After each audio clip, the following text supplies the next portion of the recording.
next item on the agenda is approved January minutes. You did AI on this, huh? I did AI on this. Yeah, ChatGPT. Wow.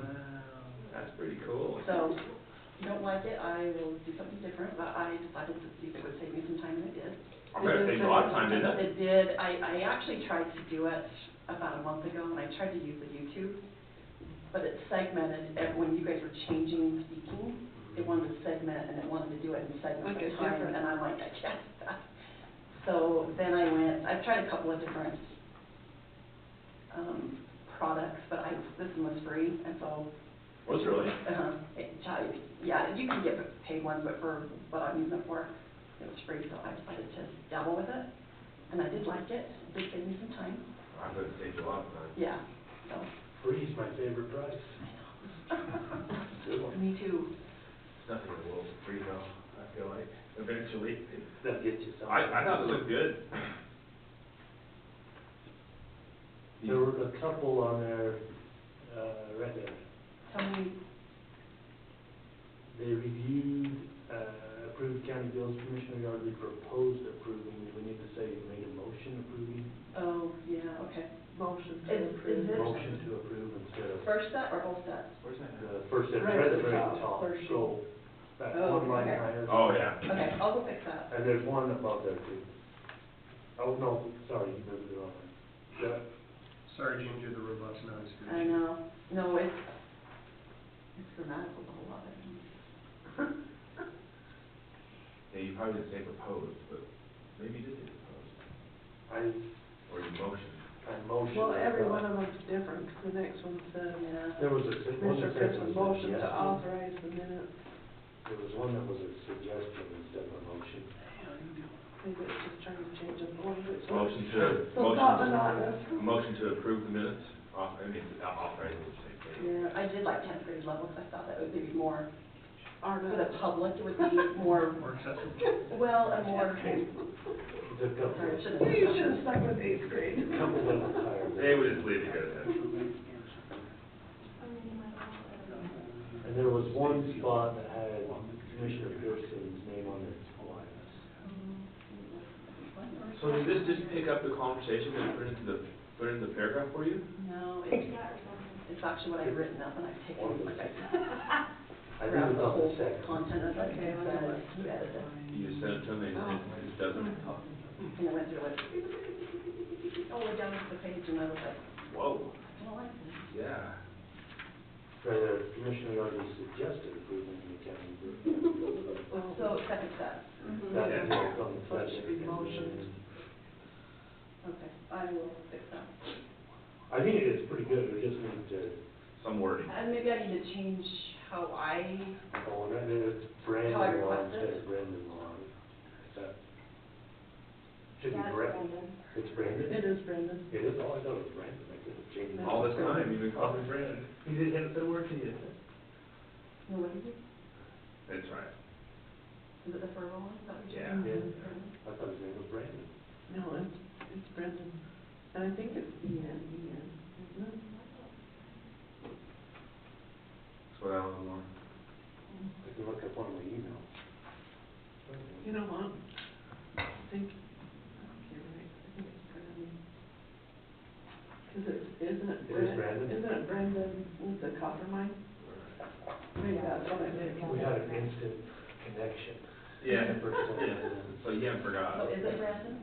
It's Brandon, yes. Okay, so that, the E needs to be A? B-R-A-N-D-O-N. O-N, okay. I will fix that one too. They keep on that again.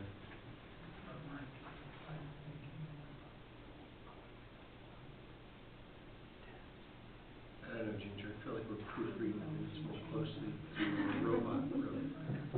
Yeah, we're proofreading a robot now. We don't think this. I know, I don't trust robots, so. Everyone's going to it. Not me, I probably never will. I'm not that smart. When they start producing cows, it's gonna be really smart. Jerry Taylor.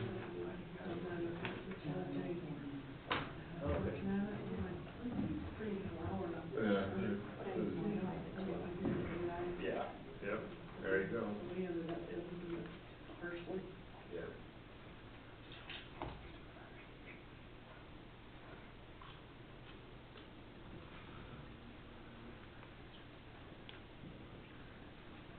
I did not read these thoroughly, so I'm sorry. I'm not very good at multitasking. I read them. Yes, it did.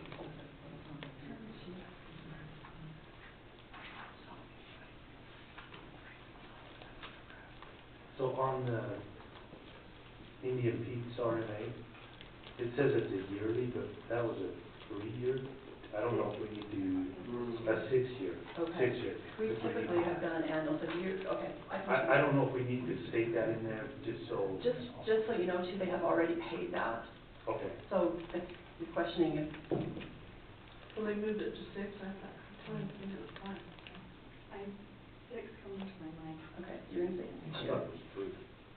Yes, we better to look that up, I'll look. That's what it should be in the minutes, I guess.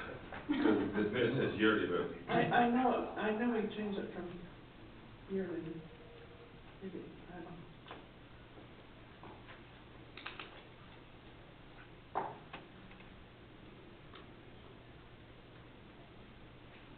Was it on that contract?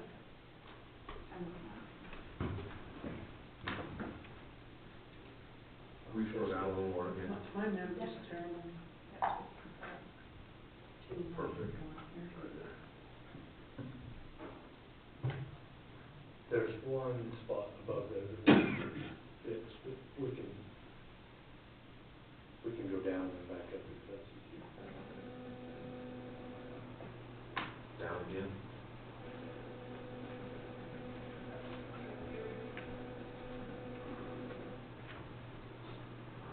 The 5-year agreement, It's a 5. That's what I have. that's in the my contract. Okay. My memory runs out, that's all. There you go. Doing just fine. And we got payment, last week. So they'll Did they pay pay- on 5 years, or they pay? They pay annually, but Maybe that's why. it'll be the same amount for 5 Yeah, years. okay. We probably ought to do annual payment on a 5-year contract or something. Yeah. There you go. Okay. Okay, will you scroll back up? Where am I going?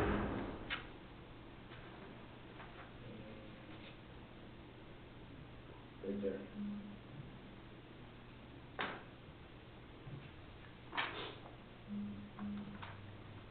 You first gotta pronounce that word for us again.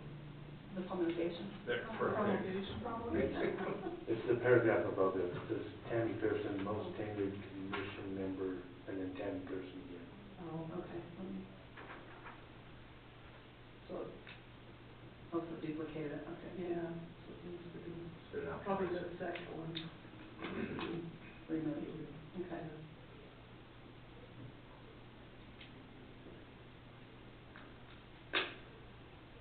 Has too many Pearsons in the paragraph. The best part of that whole paragraph is I'm not in. I see your name. Not in. Oh, I second the motion. Yeah, there you go. I can do that. All right, any other questions with the minutes? Well, hopefully, between AI and the rest of it, it'll turn out okay. Makes the Ginger's life easier, that's probably a good thing, right, Ginge? Yeah. I'll make a motion that we approve the minutes then. With the edits, Yes, with edits. I'll second that. And we do just make sure AI listens to our edits and just accepts our motions in the future. How about the humans will make the edit? There we go. All right, all in favor? I like that better. All in favor of the minutes? Aye. All right, thank you, thanks Ginger on those as well. Okay, next up, CUP for Escalante Best 1, 2, and 3. We'll go with one first, come on up. All right.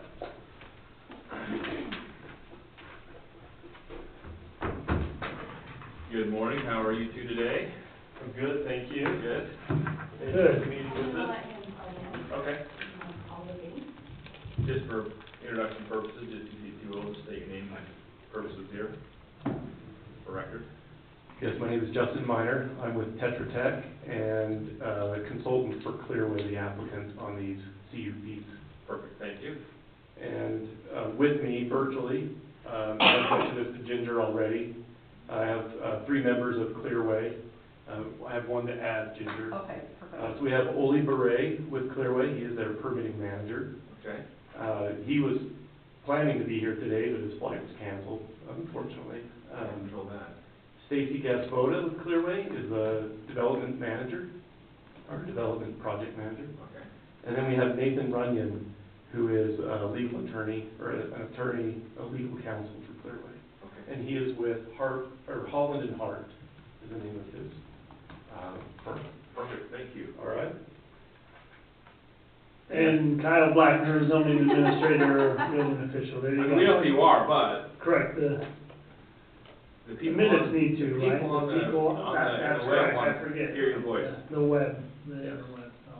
All right, go ahead, you two, thank you. Okay, so I'll be presenting the project. We'll present all three projects together as one presentation. Try to condense it down to about a 10-minute overview of the project. And then, following the presentation, Oli and Stacy with Clearway are available to respond to any comments or questions. Okay, perfect. Okay. We'll just dive right in.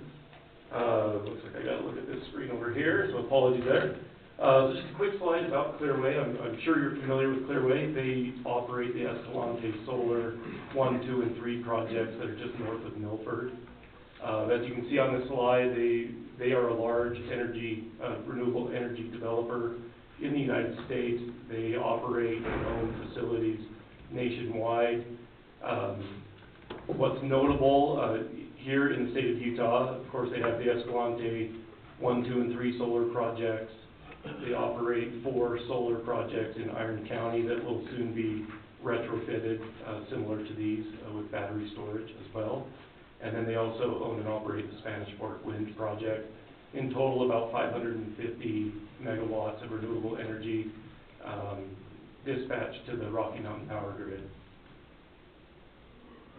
Quick overview of the Escalante BESS projects. As you can see in this map image here, that the parcel itself is about 360 acres and contains Escalante Solar 2 facility.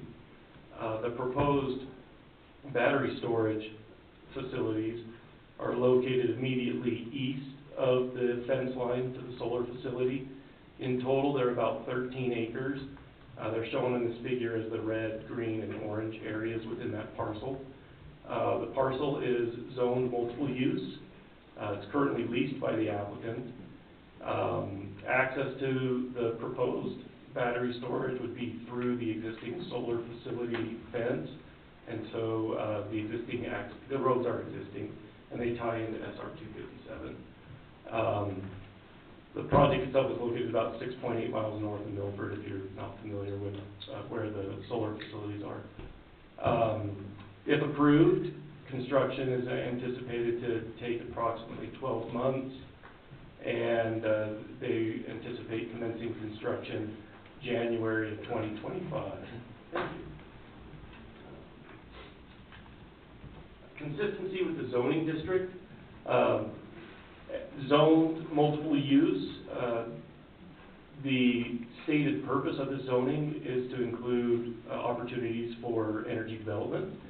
So the project is certainly consistent with that stated purpose. Further, with consistency, there are no project components that would exceed the maximum height of 30 feet for this zone. They would maintain 60-foot minimum setbacks from the property lines. The adjacent properties are undeveloped. They're also zoned multiple use. The electrical lines would be underground. Sites would be securely fenced, and all warning signage would be in compliance with the Beaver County sign standards. Is that inside the original project area? It's within the original, the solar facility project. It's immediately adjacent to, on the outside of the eastern fence line. Okay. It's within the same parcel. The 13 acres are located within the parcel, but not within the fenced facility currently. Okay. And we've got an image later in the slide that kind of shows where it would be located. This slide here, an oblique overview, Google Earth image, illustrates the open rangeland adjacent to the facility. Also notice the substation that's essentially just southwest of the proposed battery sites. The adjacent land uses would be compatible with this development, we determined, based on their zoning and their current use being open rangeland. The project's also compatible with, the proximity to the existing infrastructure reduces impacts. There's no need for new equipment or infrastructure, electrical equipment, water, sewer. None of that is required for this development project. They would utilize the existing access roads and tie into 257. The sites themselves avoid areas of high potential for biological conflict. They avoid the sensitive area districts such as flood-prone areas, landslides, steep slopes. There are no unstable soils, and it's not located within a visual corridor identified by the county. Down below you can see the container dimensions. The battery containers are essentially metal cabinets, kind of like a Connex trailer is about what they look like. And we've got some images later on. They're about 8 feet in height. The inverter's about 7 feet in height. And we do believe that would be compatible with the existing solar facility in terms of scale and mass and visual character of the area. I'm going to walk through just the 3 plans very, very briefly. Just wanted to orient you to a few of the key aspects of the site plans. Shown on this slide is battery storage site 1, or BESS 1. The inverters are located, and those inverters tie into a grouping of battery containers. The battery containers themselves are shown kind of opaque, and then there's 4 battery containers on each container area that are shown in like gray shading. Those are what are considered augmentation batteries. Essentially, the site's been designed to allow for additional batteries to come online with no added space to the facility, with the potential of batteries to lose efficiency over their lifetime. They may need to add additional battery capacity to maintain their 80 megawatt capacity. So are those, sorry, I've got lots of questions. Sure. Are those, that's another container or just a battery inside of an existing container? They're individual metal containers, and then within those containers are arrays of batteries that are like, kind of like plug and play in a way. Sorry, I was just reading a comment there. But the ones you add, will it be a whole nother container or just a battery within the container? They would be new containers. New container, okay. Yes. Yes. As the efficiency drops on the older battery. That's correct. Yes. Yes.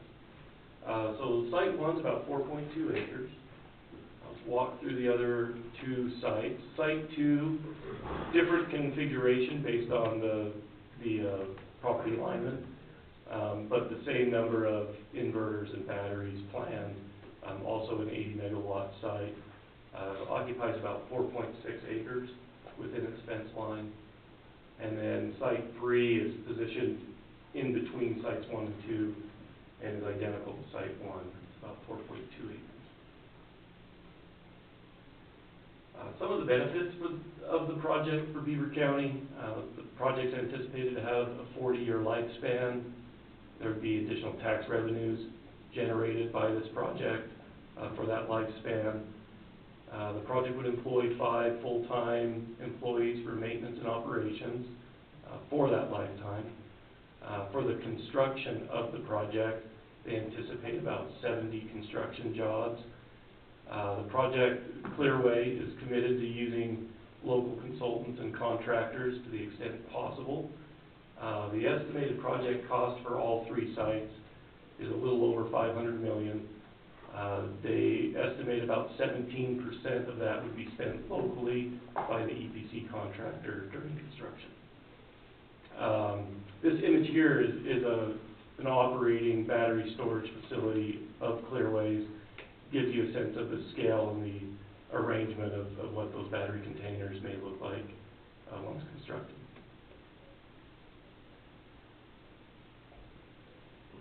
The commitment to public health and safety. As part of our CUP, we've developed an emergency response plan. A copy of that plan was provided to the Fire Chief, Les Whitney, for review and comment. Certainly understand that's a living document that can be updated over the lifespan of the project. The battery containers themselves are metal, metal containers. They are designed to be fire resistant. They are internally equipped. They are designed and delivered equipped with fire suppression equipment as well as thermal sensing equipment internal to the containers themselves, part of the industry standards, safety standards there. Clearway is committed that they will provide on-site training at will of the county to help train and have your emergency response personnel become familiar with the technologies, familiar with the site, access, etc. Again, we mentioned earlier the sites will be securely fenced, there'll be Knox boxes equipped on those fences to allow emergency personnel access at any time. There's no additional water or sewer needs for these projects. There's no additional local services or public utility needed. And the project will be constructing 20-foot wide graveled access roads, and the sites themselves will be gravelled and maintained as defensible space. For the emergency personnel, is there any new equipment that they will need or anything special that they will need?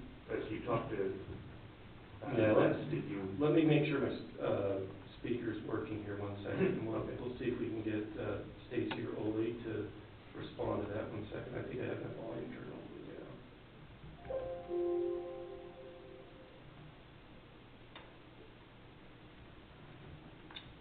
Ole or Stacy, are you able to answer that question regarding if there's any new equipment that the fire department or the emergency personnel would be needing for the battery storage facilities?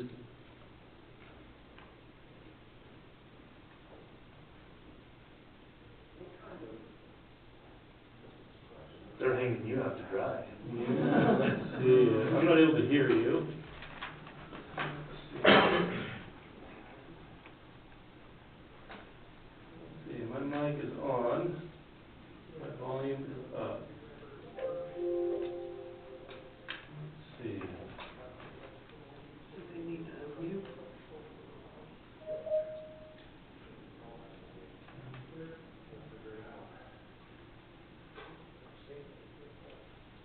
Stacy or Ole, are you able?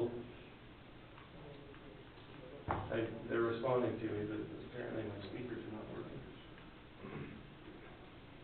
Want me to call Les Whitney?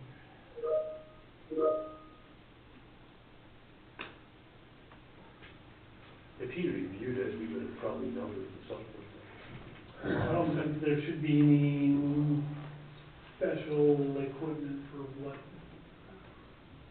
I could be wrong, but with this self-contained system, it should be similar to like, right, what you would have at a restaurant with the cooking appliances, how they have their own systems. Self-contained. Correct. Okay. Put out grease fire, and that would be similar to this that they would have inside those systems. So, not thinking they would need anything different, but. Yeah, they've confirmed here just through the notes that, and I know that my speaker was working earlier, so I think it just has to do with the fact that I'm projecting. It might be connected, that's what it is, yeah. And so once I'm done with the presentation, I can probably close out of this and then get the speaker up and running. But they are responding that there's no new equipment necessary. The internal fire suppression is, it comes with the cabinets. And then that they wouldn't need any special equipment. Okay. And we can further expand upon that. I only have one other slide, I do believe. Get back to my presentation here.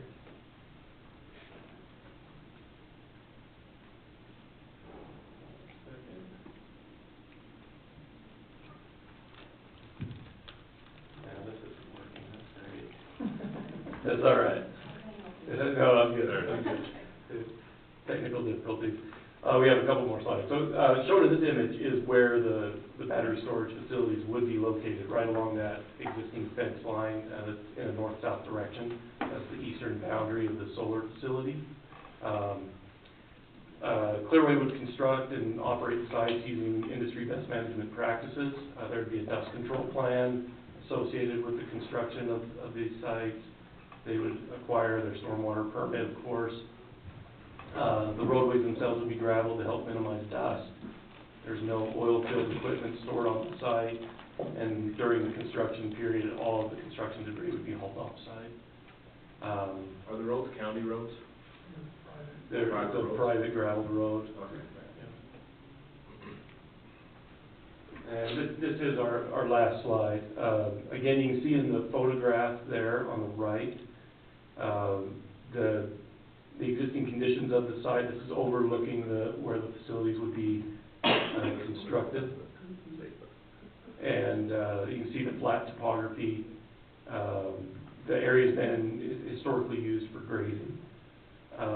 We had biologists conduct site visits on 2 occasions, March of 2022 and October of 2023. During those site visits, there were no state or federally protected species observed or any evidence of their use. There were no raptor or eagle nests within that half-mile radius that's shown in yellow. The projects do not occur within the Utah prairie dog high or low intensity survey areas as identified by DPWR. Additionally, there were no Utah prairie dog colonies observed within this area. There were no wetlands, water bodies, floodplains. There are no known cultural resource sites, and there are no sites listed on the National Register of Historic Places within a 10-mile radius of the project sites. That's our kind of overview of our due diligence and planning efforts. Final slide here just provides contact information for Ole and Stacy and myself. And I will, if I close out of this, I should be able to get my speaker back up and running. So if you'll give me 1 second, it's totally fine. So while you're doing that, and after your presentation, I'm gonna declare a conflict, so I won't be voting or whatever.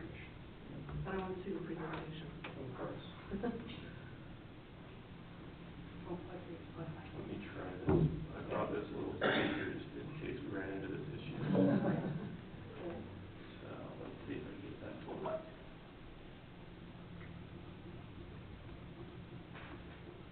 Can you hear us now? Yes, Stacy, I can hear you there. Hey. I will, We're here. let me turn my laptop around. If you want to come on camera, they should be able to see you. I don't know if that works. You guys see that? Yeah, we can see it. And then the speaker can probably get up there. Thanks for being online with us today. Appreciate it. Thanks, Justin, for being here. Thank you. Anybody have any questions for them? To take remotely, yeah. Yeah. Any questions for Ole or Stacy? I think Justin did a fine job. Just my questions. I mean, it's yours. Yes, I'm going to look at you, but And this is Commissioner Yardley. I've got a few questions as I read through the packet last night. We'll jump back to the big question last, but don't let me forget that one, okay. Mr. Chairman, sir. Okay. On number 4.6, it talks about impact on surrounding properties and the monitoring. I was just wondering if you could talk about the monitoring that will be used with these batteries on site.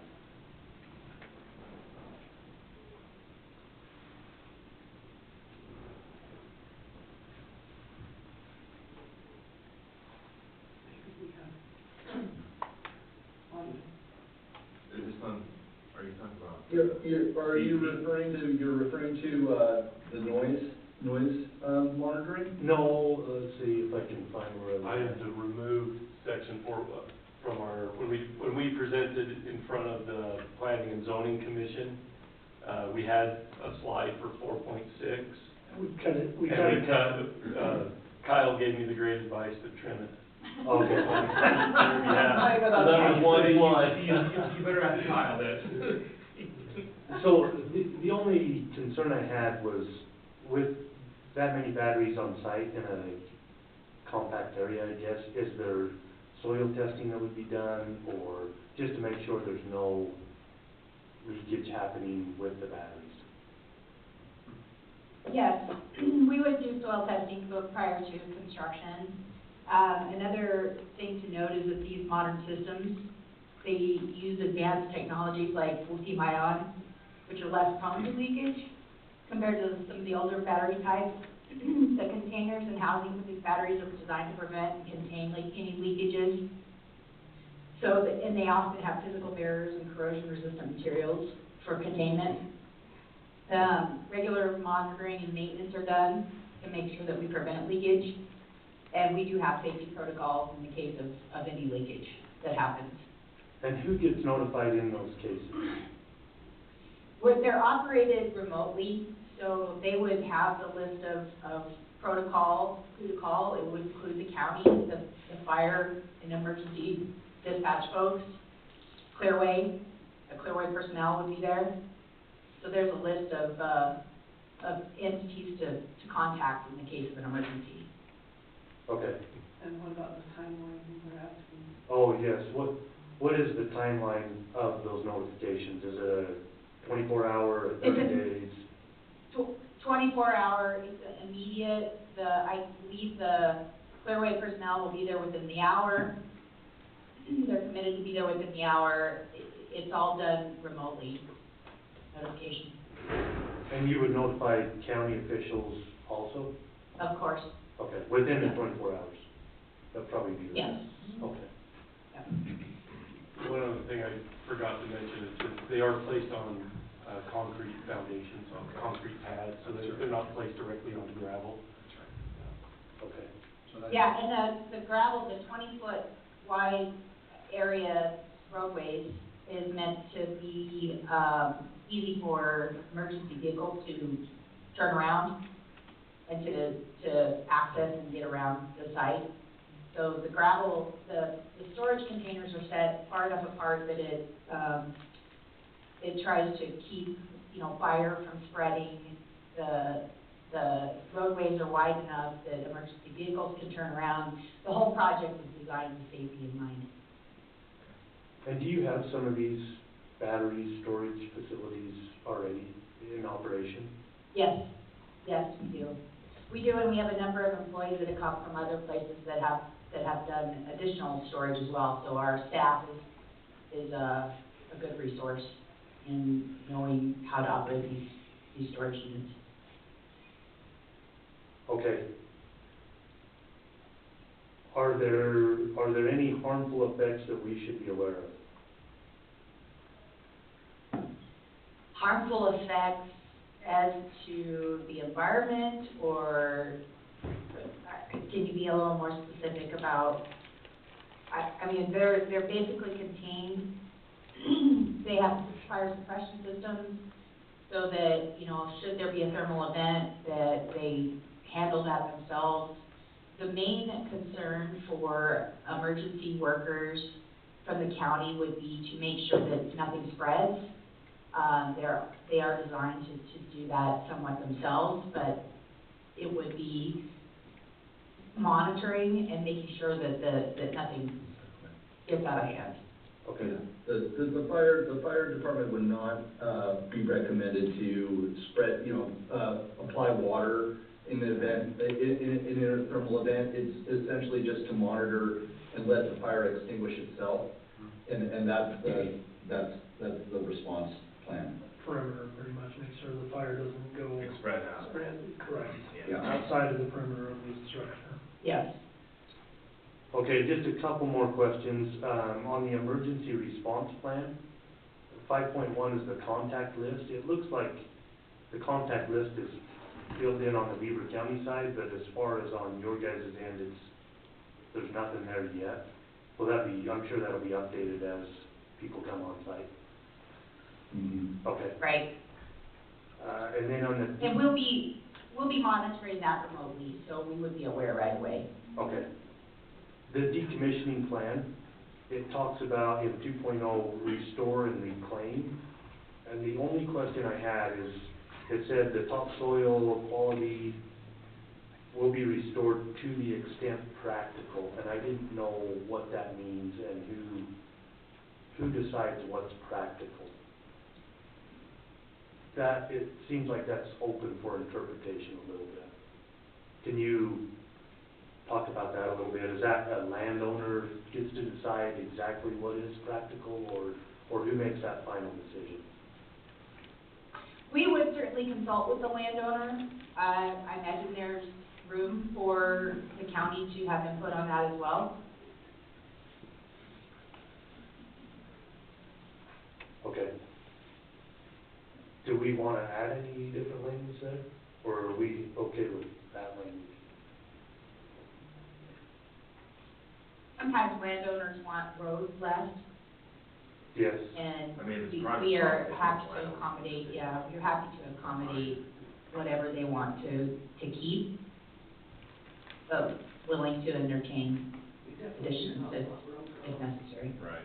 Correct, most of it is more of the actual equipment, structures on the property, right, that the county is worried about with decommissioning and removal. So, obviously, if landowners want roads and things like that, left, that would be up to them, but for the most part, we as the county want, the structures and that on the property removed, and taken, obviously in an area that, recycling facility or something off-site, not to a local landfill, which is part of that decommissioning plan, so.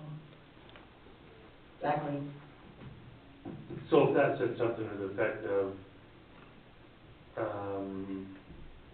you guys will work with the landowner to make sure they're satisfied with the decommission plan, then that would be all we would need it to say. Kyle, is That works for us. Yeah, Okay. yeah. Including the existing landowner or something like that. And 5, is that, condition number 5, the decommissioning plan, is that what you're? Yeah.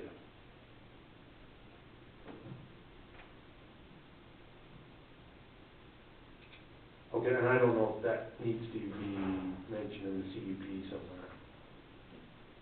Or this says to the original site, or? Either that or in the actual decommissioning plan, we could have either one. So, Okay, that could be added. yeah, we could have them adjust that decommissioning plan and just like coincide with whatever the landowners are wanting for mitigation of the area. I think the original condition is there, Yeah. Okay.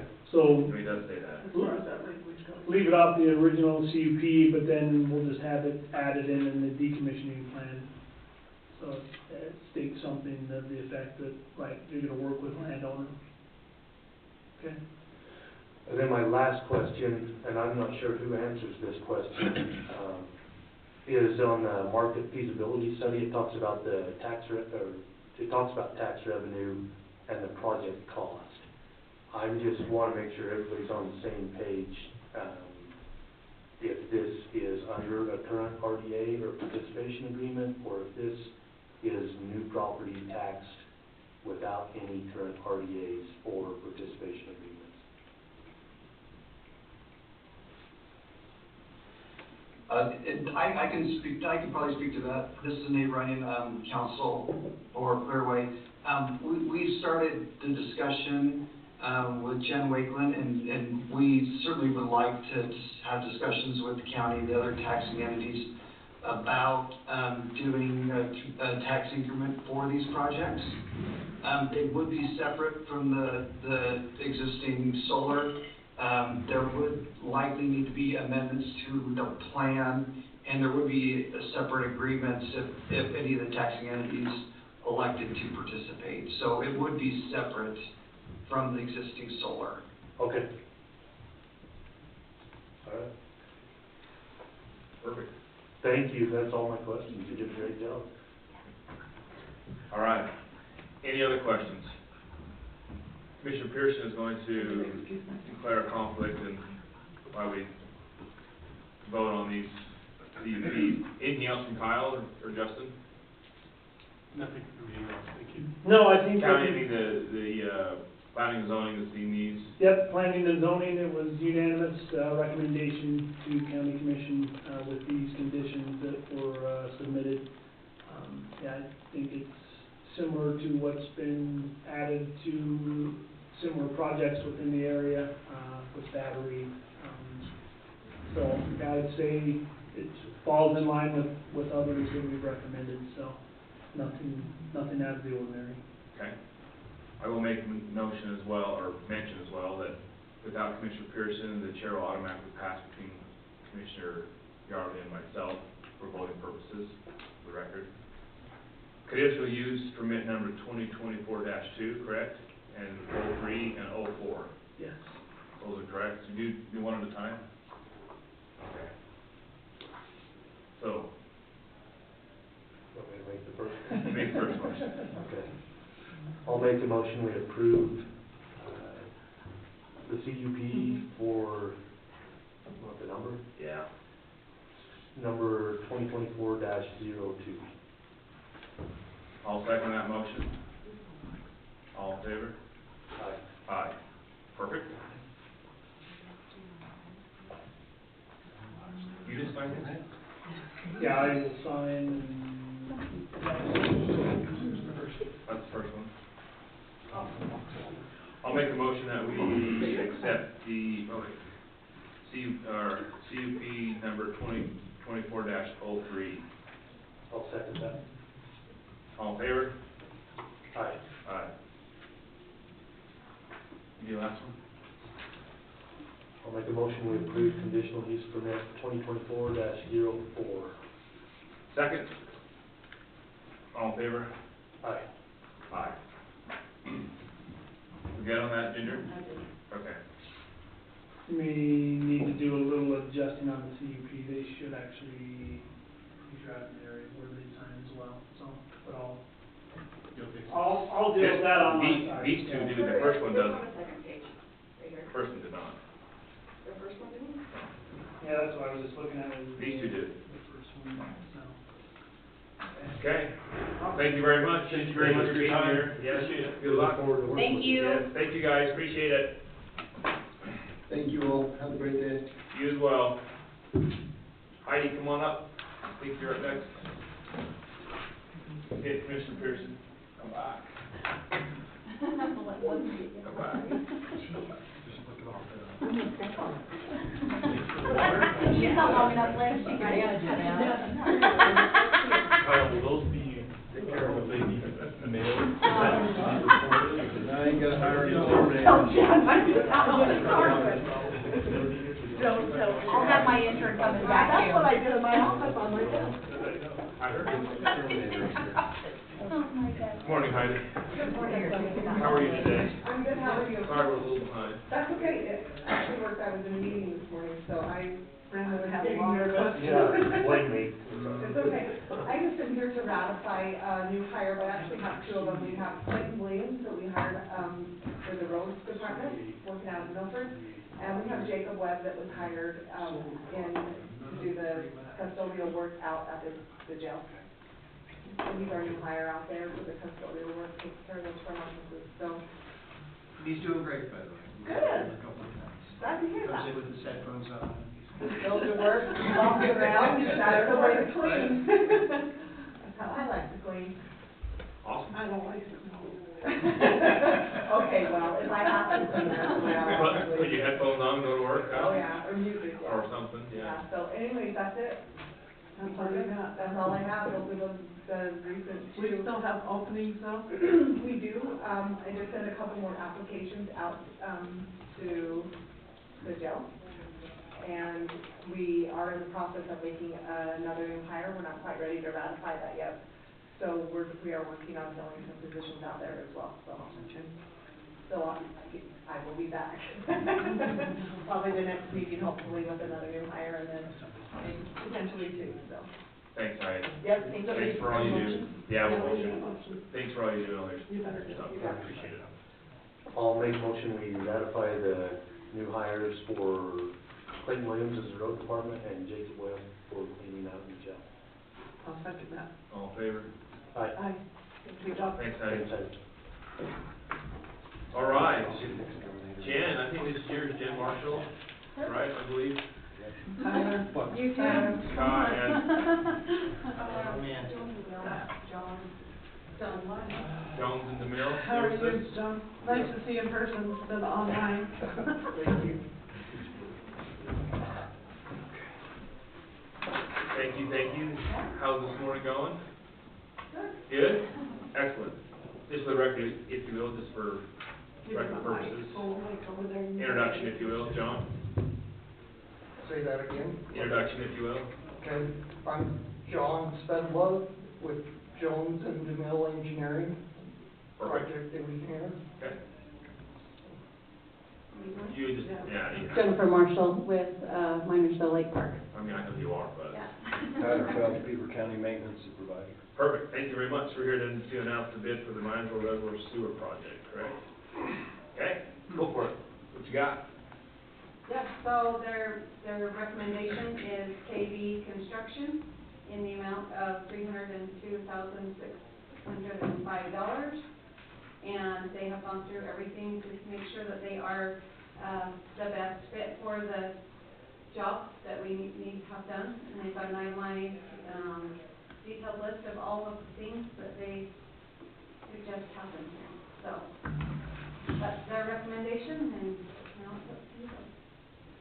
So you, looks like you got 3 other bids, is that correct?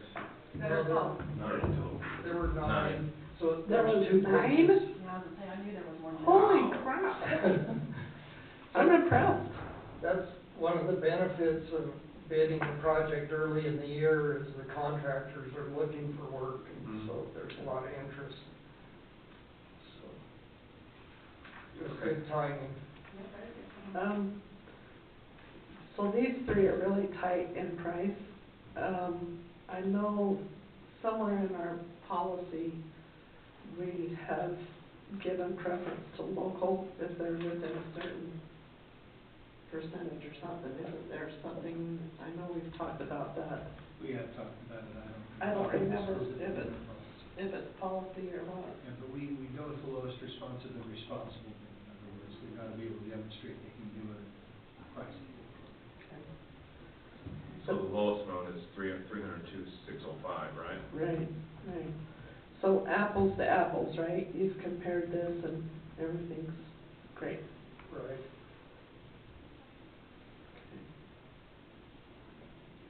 Any other questions on that? I'm just curious. Is there a list of all of them for the bid tab? Can I get Curious it? to see. There should be 2 pages. Can I get a copy of that? There's a hard copy. I have more copies. Yeah, it just says page 1 of 2, just go to the next page, I think.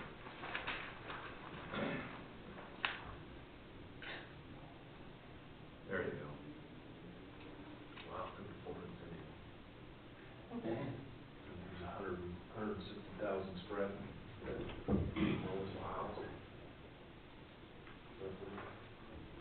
Well, that's surprising, so good job, right? I was hoping we'd get 2 bids.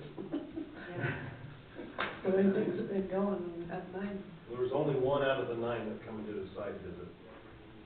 Right. So whether they did it without me, I don't know. Whether they went down and just looked around, but I actually had one contractor come and walk the site, and I kind of explained how it was gonna work and what needed to be done, so. It wasn't the one that was awarded. They are, according to the bid documents, they're supposed to make a site visit. They may have done it on their Yeah, own. but like I said, I don't know. The only ones that contacted me was Mammoth, excavating out there.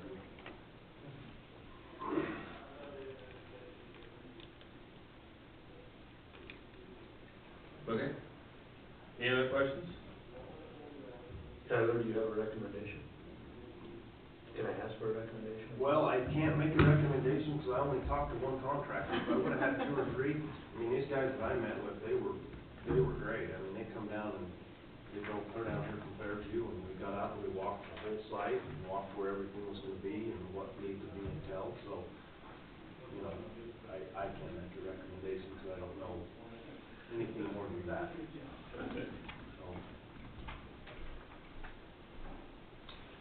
So what's our engineer's recommendation? So what's our engineer's recommendation for the commission? Our recommendation is to award to KB Construction. They met all the requirements, and they're the lowest responsible bidder.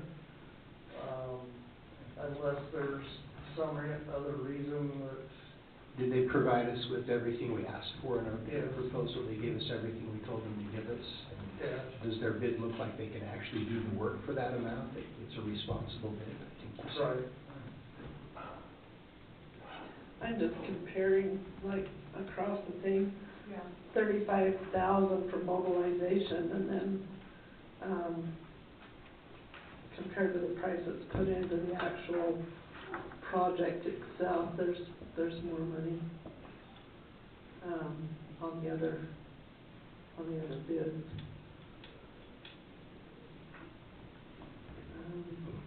Kirbyshard Construction, Kirbyshard. Yeah. I don't. But we've worked with him before on other projects. They do good work. We don't have any reservation as far as that. Okay. I think they're very capable and can do the work for a very good price. It's just odd, the comparison. So the other big thing in this project is getting these existing tanks that we're wanting to use in this to get them verified and cleared up past. The dosing tanks. No, the tanks that are in the ground right now. The existing septic tank. And I've called 4 people and 3 of them don't even wanna come look at it, so I'll keep calling.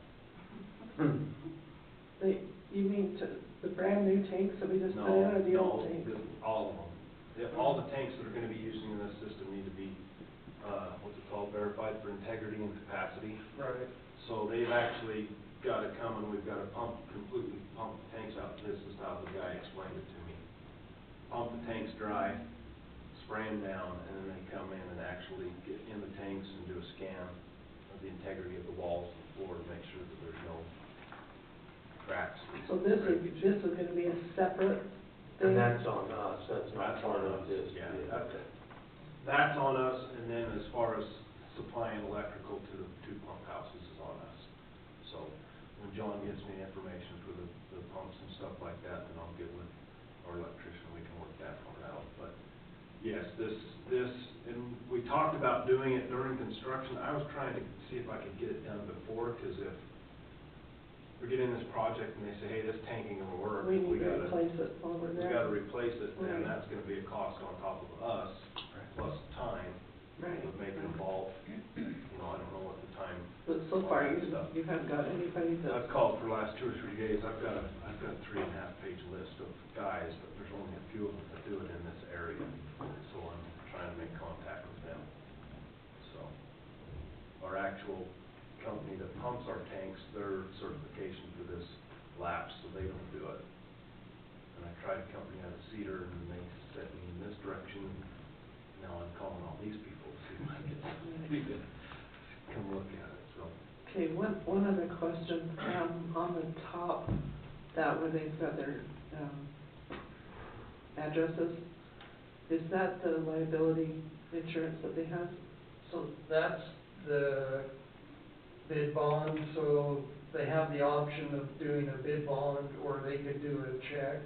So like KB Construction submitted a check as their bid bond. So, Because they are bonded though, right? yeah, they can get bonded on, I think, well. Because one of the this reasons- project's big enough, or big enough that they definitely need to be bonded. That's why I was curious where that just says check and the other ones actually have. But there's actually another one, I think it was Mammoth. Yeah, but they had a check. I think, KB Construction wasn't aware of the project until last week. It was advertised, and so they probably didn't have time to get a bid bond, but we talked to Kurt and he can get bonds, so there's not a question there. He can be bonded, Yeah. okay, because we definitely don't want, Yeah, I wanna make sure that's yeah, covered. that's gotta be in place. And that is, a check is, acceptable for a bid bond. And we'll just hold on to the check until. Yeah, they gotta have liability and all of that. Was that part of our bid notice, though? They have to provide proof of liability insurance. Was that part of the? Ginger asks a question. Yeah, I'm just curious if they had to provide their own liability insurance. Yeah, they have to provide insurance also. They'll provide an insurance certificate. Yeah, I was gonna say, 'cause Yeah. that, they would just provide it to me if whoever's communicating that. I think it says that on that paper, that they have 14 days to provide Yeah. Right. proof of bond and liability insurance, once this is awarded. Right. Okay. How soon does the project start? Tomorrow. I thought about doing that. We're hoping tomorrow. Barry is shaking on their bonds and their liability coverage. Weren't we March first start date? What's that? Weren't we March first start date? Those are tentative. Yeah, that's tentative. I assume if the weather's good and once we have their bonds and everything, we might be able to start sooner. We're also waiting for the construction permit from the state, but we anticipate that we'll have that within a couple of weeks, so.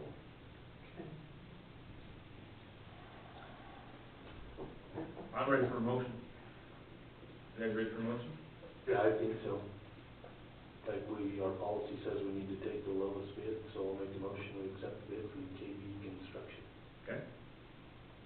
I'll second that. Any other questions? If not, all in favor? Aye. Okay, unanimous. Okay, So- let's get to work. So moving forward, do you notify them? Yeah, so we need the notice of award signed. Okay.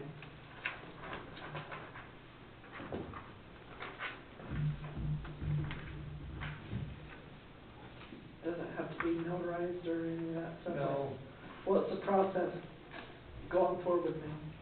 So we'll take the notice of award, send them a copy, and then we send them copies of the bond forms, the agreement forms. Then, as Tyler mentioned, they have 14 days to return those items executed. Then the county will execute the contract, and we'll have a pre-construction meeting before we start. So,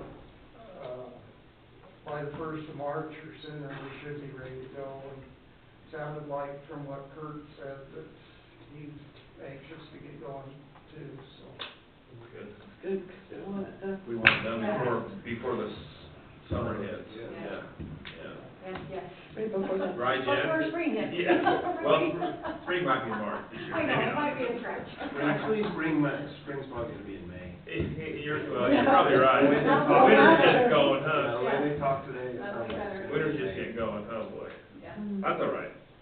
Okay, so what do we need to follow through? You'll just keep us in? Yeah, right now, we'll just send this to the contractor and wait for them to, Wait for response, and then we'll set the pre-construction meeting and go from there. right. Okay, We're gonna try and keep the campground going as much as we can. right.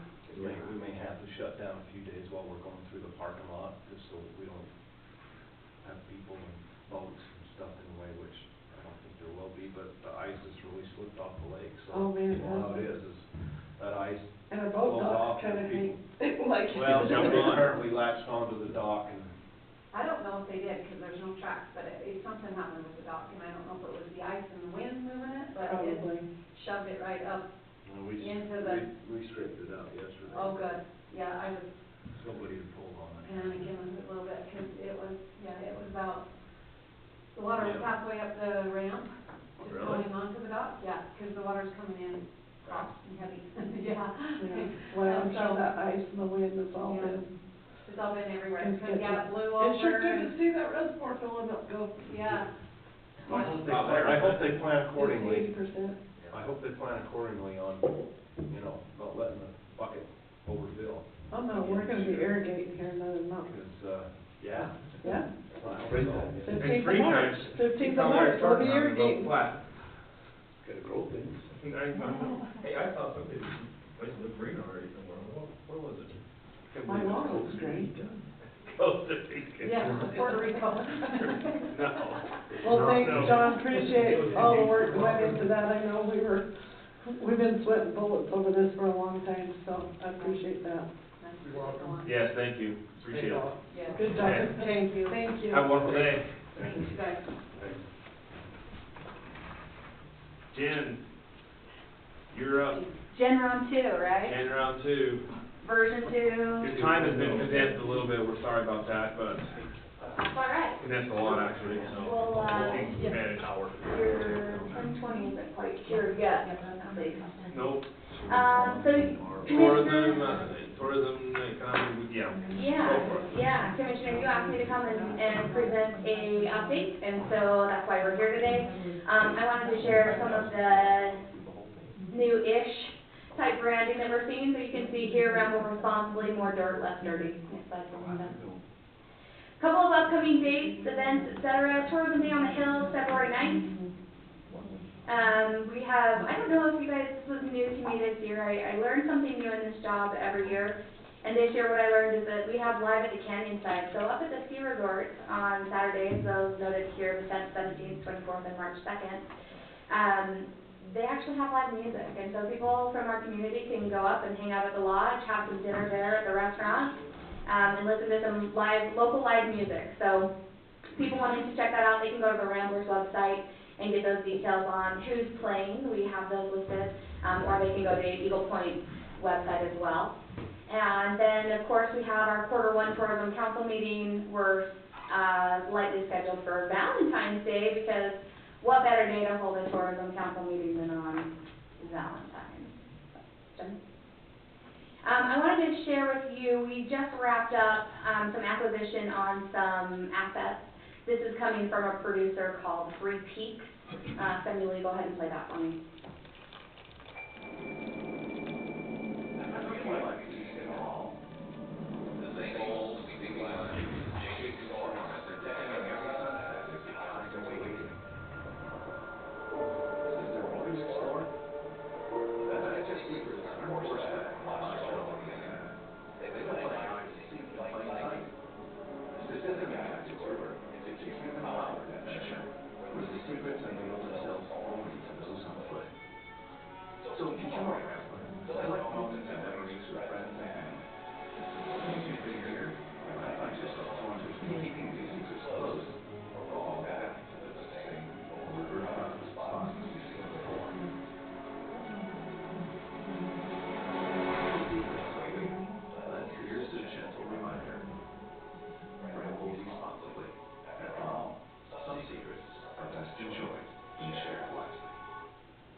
Pretty darn cool. That's one of my favorites. That one gives me the chills. I love everything about, I love everything about the production of that, from just the beautiful imagery of this county to the Ramble Responsible messaging. This is one of several videos that got produced. I believe there are 4 or 5, there may be as many as 6. We have an OHV, a rock hounding, and then this one along with some night sky as well. Bruce is the gentleman who runs Three Peaks Films, and he came out with us and rode around for a couple of days last summer. And so we got it actually a little bit later in the summer, so everything that's green is just because of how beautifully snowy it was last year. So it was an opportune time to grab some of those assets. Go to the next slide, please.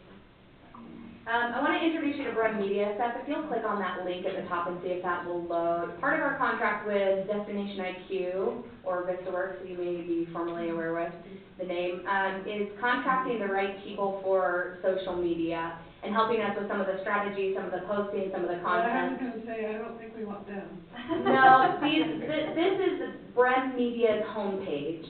And so if you, Steph, would go to portfolio, please. They are a lifestyle social media company, but we've decided, since we're looking at some of the tourism assets, to incorporate some of the strategy that they have. So here's just some examples of the work that they do for other clients. If you'll go back to the slide deck, Beth. They are giving us monthly updates on how our social media is performing. So you can see here, Facebook, what we've found over the last couple months is that most of the following here is local constituents. So we're going to take advantage and highlight some of the local scoops, but focus on things that the community can take advantage of. Date night ideas, places to eat, community events. So you may have seen recent social media on Facebook that says, hey, here's a great date night, and then directs people to go to the pawn shop and grab a soda fixed soda and a cookie. Oh, I was gonna say, buy me a gun. That's a great date night also. In January, we had over 12,000 total engagements on the page, and that's coming from just under 3,000 followers. That's the Facebook page? That's Facebook alone, yeah. Instagram, smaller following, but it's always been our secondary platform, so a smaller following makes sense there. We're still focused on growing and focus on places people should visit in 2024, to include call for action, adding Beaver County as a bucket list item for travel.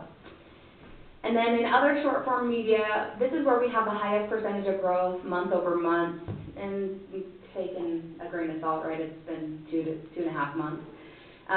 But we do have the highest number of followers, highest engagement times around 7 p.m. on these platforms, and so that gives us better information on when to post and when to advertise. As you know, the co-op grant pays for marketing, and so that gives us some data on when and how to advertise. The focus here is to get people, again, to add Beaver County to their bucket list for travel in 2024. What I thought was interesting is 55% of the followers are between 25 and 44. So you're looking at your target demographic sitting here in front of you. It's been really interesting to get some of this information back from Brem Media. We had metrics before, but not broken out by these different platforms, and the different platforms are wildly different. Our Facebook followers are a different age demographic than those on our short form media or on Instagram. And so we're really looking at what those demographics are to make sure that our messaging meets and hits and grows in holistic ways. What's included in short form media? This includes YouTube Shorts. It includes a little bit of it does include some TikTok. It also includes a little bit of what Instagram calls Reels and Facebook calls carousels. So there's a bunch of different sub-platforms within those platforms. Okay, I was just curious. And that's everything that's short form media. Yeah. Steph? And then finally, I wanted to present you with a graph on the year-end tax collection data. Our TRT coming out of our Treasurer's Office for collection shows TRT at 359, 513.21, the TRCI at 146, 843.33, and our restaurant tax at 201, 83.79, for a total collection of just over $700,000 annually. Now, keep in mind, we look at these numbers and we report them year to year. However, we know because businesses can file their taxes quarterly, that we may yet get some money this year that's actually last year money. But we just, to keep it apples to apples, we always report calendar year to calendar year. So that's what this graph is in front of you. You can see just the continual growth amongst all three funding streams and where they fall. Hopeful for 2024 to be an equally great year. The larger industry is reporting that it's probably going to soften a little bit, but that's due to a lot of international travel. Those international travelers just haven't rebounded, and that's not really a luxury market that we're in. We actually see more from local Utahns coming in or other nearby adjacent markets. Idaho, Las Vegas, Los Angeles. So, do we have a company besides this that's tracking this? That's not tied to the nightly rental stuff, right? The company that's tracking nightly rental? Correct, this is not tied to that. This is strictly based off of the numbers that that Leanne collects and reports out monthly. Okay. So I literally just take that report that she provides and I put it into a spreadsheet to create these kinds of beautiful graphics for you to see. All right. And I tracked that money, when I started here, she started sending off those emails monthly, and she had 2017 data on it, and so that's why I'm able to have 2017, even though 17, 18, and 19 have fallen off of that report. I still keep it all in a master spreadsheet. Okay, I think that's it for tourism update, unless you have any questions, anything I can do. Pretty amazing how the TRT changed in 2020 to where it is today. You think it's because of, well, COVID's gone, 100%. but we do have more Airbnbs probably than we had in the past as well. Yeah, we see Airbnbs on a market industry average, they're growing 30% year over year, and that's exactly what Granicus is showing us too, is that we actually have a 31% growth rate on our number of TRTs. There is some current legislation going on right now up at the Capitol to kind of help with business licensing around TRTs, and if the state passes that, that's going to be, it could potentially help us in a lot of ways as far as having the granular data on the TRT income and how that really affects these numbers that we see coming from Leanne. So we may look at changing how I report these numbers out to you in the future, if that comes into play, and if we do a couple of other things here too. It would require a little bit of tweaking, but I think we could get there. So do you think that TRT part where that jump is that the nightly rentals, the increase? Well, I mean, hard to say, right, because certainly, Or have we seen that much of an influx in our hotels as well? I think our hotels are equally showing these. I would almost, I hate to say this, but I will. I almost think that we're just on the cusp of needing another hotel for capacity. Some of the more well-used hotels are reporting that they're at like 95% occupancy season over season, right, in the high season. And so, you know, as an economic developer, I look at it and I go, maybe it's time for me to start asking you guys if you want me to start looking at enticing another hotel chain. There are some conversations to be had there. There are certainly some conversations going on do we look at putting a hotel over on the Milford side of things and trying to incent somebody over to that side of things, because there's so much great recreation to do, and a lot of our stuff you can see is really focusing on that west side, which I'm very, very proud of. Responsibly, of course. And so, that said, there's still kind of that need here on the Beaver side, and so maybe we look at a 2-for-1 type situation. At your direction, right, if you want me to chase that cow, I will happily give it a wrinkle. Well, I think that's always something that we're interested in. I don't know that the existing ones would appreciate that, but I think on the west side specifically, especially when we're seeing that overflow with the ball games, yes, tournaments and that kind of stuff. Yeah. And they're sharing that, visitation, yes. Yes. As Beaver City continues to add more baseball tournaments to their roster in the season, we have a drastic need for hotel space. And that spreads the season out, so you're not just one weekend, you're gonna have multiple. It does, yeah. And truthfully, as we see some of the NICA courses, which is up next, if we could branch into a couple of those and even maybe get some IMBA type events as well, that would also add that need for more room space. And so I think that's a really good transition to introduce my friend Ginger. Well, I'm just saying, Ginger, come, I mean, you're just right next. She's gonna say your name just immediately after she got done speaking. So I'm going to just kind of sit back and let Ginger run this, but if you're going to be supportive and answer any questions. How are y'all this morning? We're very good. How are you? I'm good. Will you just for the record, just your name and your affiliation? Ginger Hall, Region 6 Director, Utah High School Cycling League. Perfect, thank you. Okay, go ahead. I'm going to do this for you because we want to capture your lovely voice on the meeting minutes. Okay. So we're really excited this year to hold 2 races here in Beaver. So we had a lot of really great feedback from our event last year. The course filled a hole that we didn't really know that we had in our venue, in that it's a true peddler's course. It's not technical, so it allows a different type of rider to shine. And so that was really great. So great feedback in terms of accessibility, camping, parking, infield, course, everything. So we're really excited to bring 2 races to Beaver this year. Do you know the dates of those by chance? They're actually up on the application. Are they? On the first page. Oh, I see that, never And I mind. also have it on my phone, that's what I was looking at my phone for, I don't typically. Sorry. You just tell me to look at the paper, okay? All in September. Yes. Yes, both in September, so those are the 2 days, those, have our arrival and departure dates. Back-to-back weekends, yes. Back-to-back weekends. So that will, mean that we will leave our equipment, like our big container, Makes it easier. for the probably, week, huh? yes, and a lot cheaper for us too. Yeah. Because transportation costs are through the roof right now, as y'all well know. Sure. So, but we will leave everything out there, you know, including porta potties and everything, but they will be serviced in between the events. So you will see a large influx of people arriving in the weeks and months leading up to these race dates.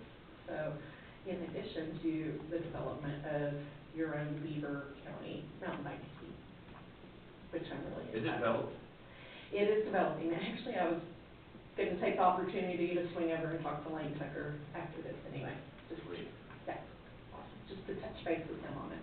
Do you anticipate people will leave some campers, trailers there for one weekend to the next? Will it be the same group of people? It will not be the same group. It will be 2 different regions. So it's Region 1, which is our northernmost region in Utah, and then my region. So. Which is very exciting, right? Because the more exposure that we get to some of those other racers, the more they're gonna be coming and traveling down to just pre-ride, train, enjoy, some of the things. And we typically, you know, also give information about the Other other trails. Other trails that are available? Yeah, I mean, obviously absolutely. some trails adjacent to it, but. Yes. One of the things I'd like to do is I'd like to take our gravel grinding assets. We had a new book developed I showed you in our last tourism update, and I'd like to get a way to disseminate that out to the teams that are coming and the families that are coming, so that they can have some of those segments of riding ahead of time. Absolutely. To go with their families. It looks like you filled all the boxes and marked all the stuff off, is that correct? On the- Correct, yeah. The application is complete. Do you wanna? It is up to y'all. I don't know.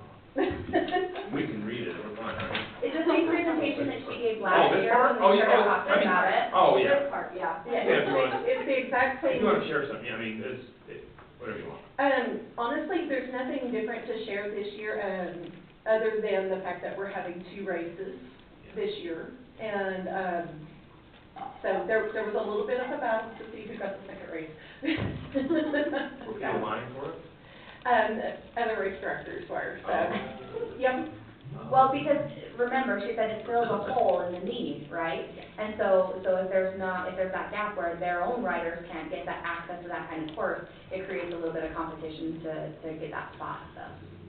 Very exciting. Yes, it is exciting, and, Well, sorry, go ahead. no, it will just bring a completely different set of riders to your area that haven't ridden this Plus you area. had a year for the course to kind of sit, that'll probably be a little bit better to ride and Yeah. all that stuff as well. Courses are always much better after we get a winter on them, so this will really help with the dust control, the looseness of the course and everything, so we're really excited about. Oh, you never know what our summer's gonna bring, it could be totally dry by then. We don't, but you would be surprised how much snowpack. If they move farming, whatever.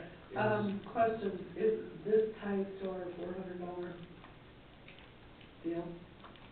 Or pay the $400 permit fee? Because it's not on our property, but we charge for a large assembly permit. Oh, yeah, we did. We do. Yeah. I was gonna say, I don't remember I don't being think billed we for paid that it. last year. If we need to pay for that for last year, then I'm happy to take care of that. Well, normally we do, that's why I was just curious, because that's on our agenda, is the fee schedule, so. Yeah, I don't know, do you pay anywhere else? For, well, it just depends, different counties, different, health districts, everybody is a little bit different, for large assembly permits for, like, in Sanpete County, not Sanpete County, excuse me, the central Utah one, where Ridgefield is, yeah. I think we apply and pay a small fee, I don't remember what that fee is, but, so it just really does depend. I know Beaver County the Weaver Morgan counties require a fee and a permit. So, see, Iron County, there's no permit, no fee required. But it really is venue dependent, community dependent, so that is up to y'all. So, you just need to let us know, because we have to be in compliance. Is there anything that you learned last year that would be different, that was maybe something you learned or changed, or anything, or is it just was pretty good? It was overall, I know, I thought Yeah, it was the course was great, infield was phenomenal, you know, the parking area was incredible. There will be a couple of just like minor changes that we make on our end, but nothing that will require extensive work or effort on y'all's part. It's just, and that's just the way it goes. We always do our first race, and there's always minor tweaks. How come you're not up here? You just a fat girl guy? Kevin, you raise your hand, you better come up, you're going. I was gonna say, did you see me like, no, You raise your hand in the back. Say your Here's a name. workhorse, you know, we need to have him.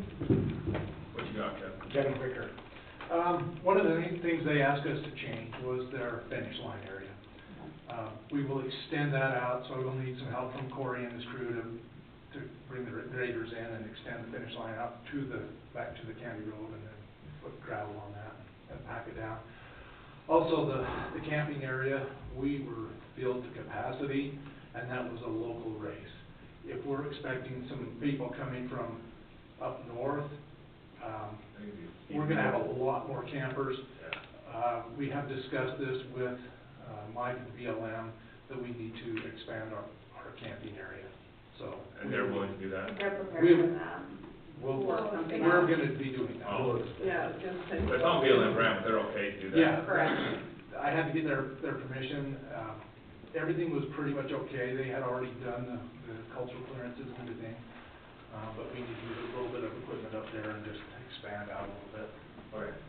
The good thing is that the parking area, the general parking area over there was so massive that we easily moved, you know, overflow into that parking and didn't make a dent in it, so, if all else fails. Yeah, so we've still got extra area there on the other side of the road that we can put additional camping, but where we want to keep them is on the north side of the road. One other thing that we were asked about is all these kids, as they're preparing for the race, they're riding up and down the county road to warm up. Okay. And you've got all the traffic coming up and down through there, and it was really, really dusty.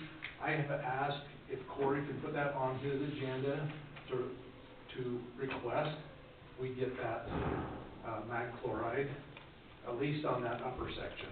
Can't we move those kids on that road, the road going north though? There's a bumpy road that follows the power line. What we have looked at is building just a little loop on that side next to the camping where they've got a warm-up loop. Yeah, because I Yeah. think liability, because it was crazy, especially when, I mean, it wasn't horrible when I came up, but when I left, it was really bad. That is one of our concerns, is having a dedicated warm-up area. The issue with using the road to the north is that it utilizes part of our course.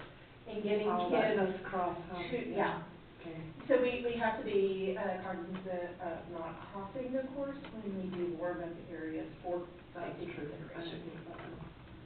But the road, the power line, road that he is talking about would be pretty much ideal for us if we Well, can make it happen. it's pretty rocky. Yeah. What we were thinking is building just a loop right there, kind of around the camping area. Perfect. Just give them somewhere to ride around and get warmed up, and then stage there on that. But they'd already done NEPA and all that, BLM, those guys had NEPA. But it's still, with that many people coming and going, it's really dusty through there, and dusty next to the camping area. If we can get that. I could see the dust when I topped out of the reservoir right here. And I'm like, So. God, we got a fire? And then I'm like. I was actually headed downtown that day, and I was up there, and I could see the dust out there too, Yeah. so. Especially just that upper section, if we can get that hill done, that would be awesome. I ran past it, the night of the competition, and I was choking for about a mile. Why'd you go run up there? You should've ran somewhere else, there's lots of clean places to run. You know what, I don't ever bother cleaning my car until the end of season. I don't, it looks like just a dust bowl, it looks like pig pens, you know, we clean dirt out of our ears and for days, so. Well, I hate to, you know, I'm not trying to bleed you dry, but considering the effort the county is going to put into it annually, and we should stay consistent with our large permit, assembly permit, whatever, in our fee schedule, we probably should require that $400 fee. And isn't that? And it's not a course fee, this is something different, this is a large. Large public assembly. It's 400 per day, so. Yeah, but they're only there one day, right? I mean, you're setting up whatever, but. Yeah, are you talking about per competition day or per? I think we could make that one. I think we could make an allowance because that's competition day. But, the other question I was gonna have, I know that, like, local EMS and that was there, not necessarily needed, but are you going to ask them to be there again? Yes, that is something that we do at all of our events. So Courtney will be, Courtney's one of the other region directors. She will be reaching out to, contract with them again. Okay. We do require that. So was that a paid contract as well? Yes, we do pay Okay, them. all right. That is not volunteer. We do not expect them to volunteer. Yeah, I just didn't do any kind of a follow through as far as. No, you're totally good. Ask all the questions. I'm happy to answer them. No, I think it's a great, it was a wonderful event. I enjoyed the crap out of it. We loved having you. Yeah. Love to have you back. It was good to see, just walking through the parking lot, the kids were actually picking up garbage when they were, not the parents, but the kids were doing that. Those are the people we want to come to our county. Right. These events. So, It always makes my heart just so happy to see the kids taking care of the venues, and they're good about that everywhere, so. And it's totally worth it to us to see the look on Kevin's face and watch him cry when it's all over now. He was our proud moment. I had an experience after the event was over. I'd gone up to pull the road closure barricades, and there was one aluminum can on the road on the other side of the event, so I'm pretty sure it wasn't these guys. And then somebody had left a little stack of papers on their vehicle or something as they were leaving it and falling off. So I had to pick up, you know, a stack of papers, but that was the only garbage at all. I mean, there was nothing, it was. It's like they weren't even there. clean, yeah. We work very hard to do that. Very, very well. Okay, I'll entertain a motion then, if you want to approve this Beaver County large assembly permit. I'll make that motion. I'll second that. All in favor? Aye. Thank you, very Dan. much. Thank you. We'll see you in We're September. excited. And Good to see you again. Kevin, Thank Corey you. is making his plan, he's supposed to present next week, or next commission meeting for his night chloride, so get with him again. I've talked to him. Okay, put a little more pressure on him. Pete. Oh, no, I can pressure him, for sure. Okay, thanks, Kevin. Thank you. Okay. Let's see, Teresa, come on up. Well. You got a couple of things that need to be signed, correct? Yeah. If you just want to just address those, that would be great. Teresa Wood, Beaver County Children's Justice Center. We will get you caught up and on schedule here in just a second. This is really quick. We just have the MDT MOU. It just is the exact same MOU that every CJC in the state uses. We just have to have it updated every 5 years, and we just have to have the signature to update that every 5 years. So that is, it's just an agreement that we have an MOU, or a MDT, which we do. MDT, multidisciplinary team. These are all the participating members, everybody that chips in there. Right.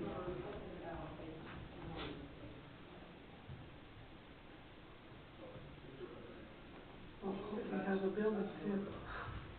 You can test that, Ginger, I think, in the backside.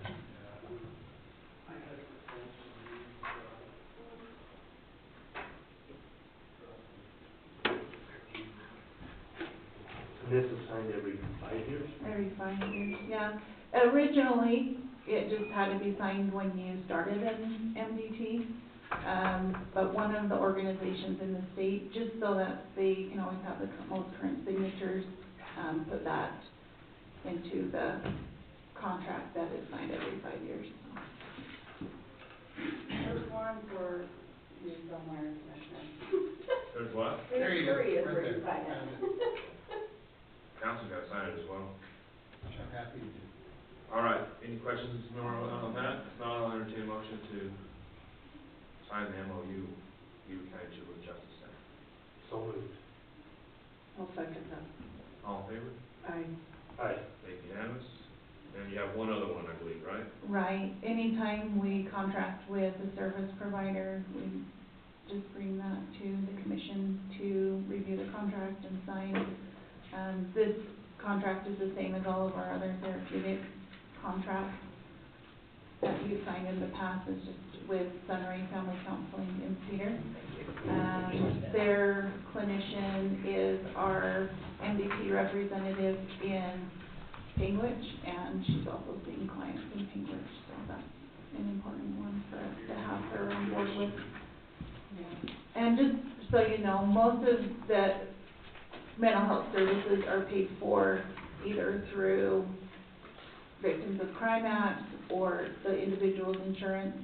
The only time that the CJC picks up the tab for those is if there's not other ways to pay for it, and if it helps eliminate some roadblocks to get the family into services, and we do limit it to a number of sessions, so it doesn't ever get out of control. You, I don't know if this is your job, I know Victims Advocate has to deal with it, trying to find homes or, a nightly rental or something, or.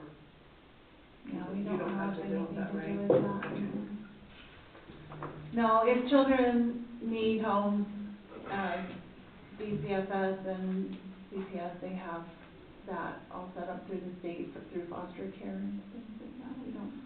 And then, that legislation that you were concerned about, did you see that they've changed that language and taken CJC out of that?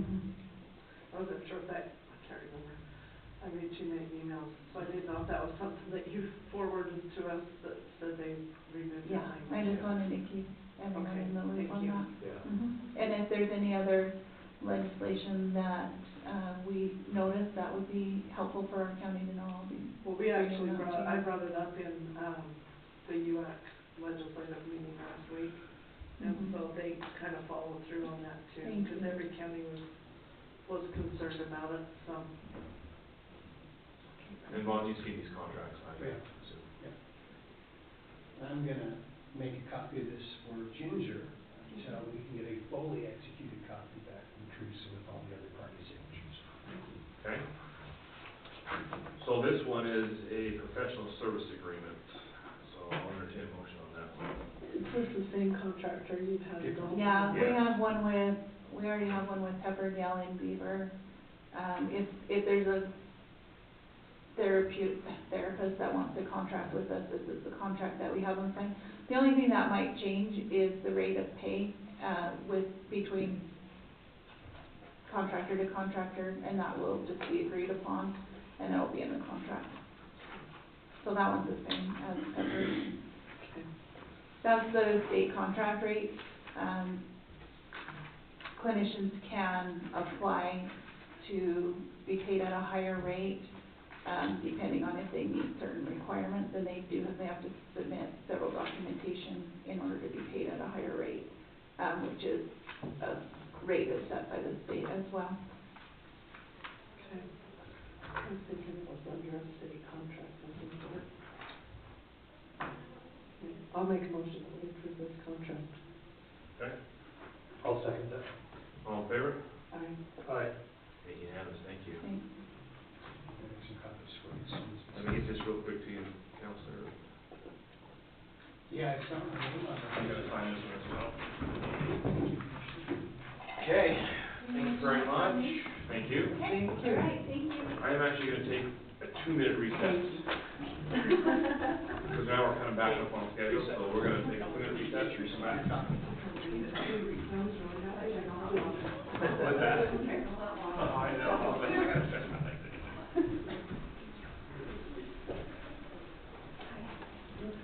I got 3.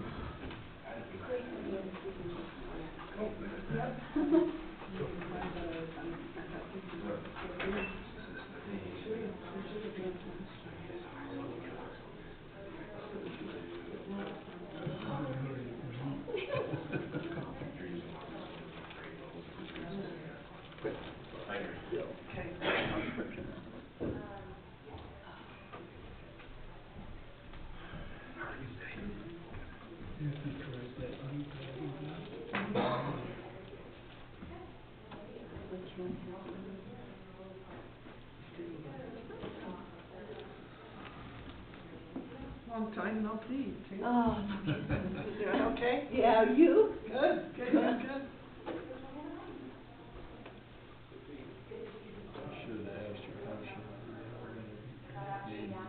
What? I should have asked her how she knew irrigated. They always do? Maybe. Oh, the cheap seats go.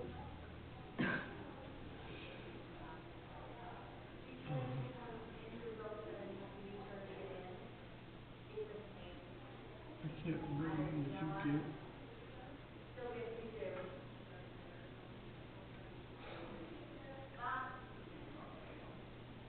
We'll have to see if anything came, if you can see if there are people that need. Not yet.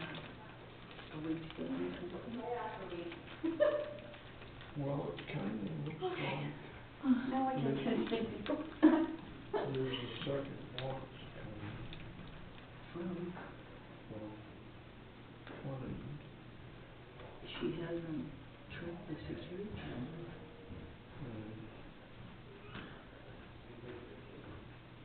You know, the cow tenders and you. Yeah.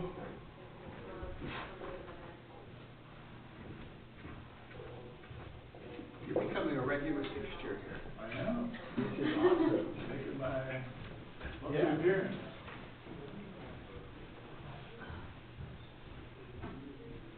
Oh, gosh. Yeah, they actually moved. I did know not, that. yeah. We Yeah, can't we find found that. that. Christmas time for a dinner before, or lunch, I guess. On the wall and pushed them all against the wall. Really? Put up banquet tables. Oh, that was fun. We don't have a room that's big enough for all of us. Right.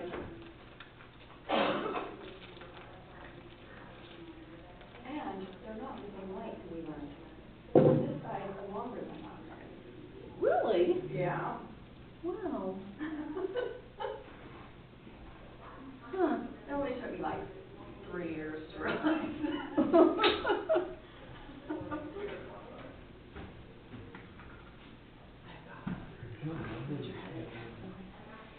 Well, No, we're staring at this stupid computer. You'll have to, if you like it, Yeah, and I printed for everybody. you could try just the peanut butter, I know it's small, but yeah, that's, which is probably without closer doing to your 6 suit. pages of, and I still couldn't get the row Like back so home. well. But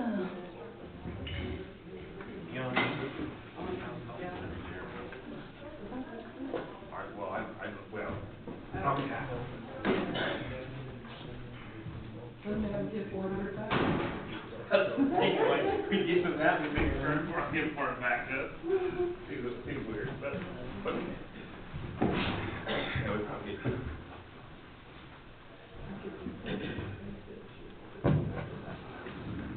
Yeah. Okay, we're back from our recess. Next item on the agenda is county fee schedule. Ginger has that. Yeah, so I sent the fee schedule out to all of you again and the department heads and, updated the Minersville Lake site, which was their concern. I got with Jennifer, and got those all cleaned up. Anything in red is new, is proposed. So most of the changes that came from department heads, everybody was good except for planning and zoning. And they have a lot of changes, to their fees that they would like, if you guys are okay with it. As well as the large public assembly, there is a request to do the entire fairgrounds for a paid event to be the same as the per day of $400. So, but every other department was comfortable with their fees. If you guys are comfortable with any of those changes, most of this come from Kyle's group, so if you need Kyle up here to explain. I'm glad they went back through them, because I Well- was pretty sure everything was outdated. Can you go back to the top?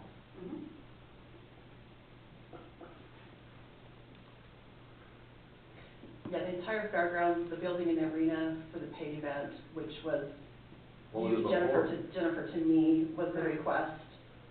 We don't have anything like that, so if you're comfortable with that, we'll include that as far as a large event fee. So do we have,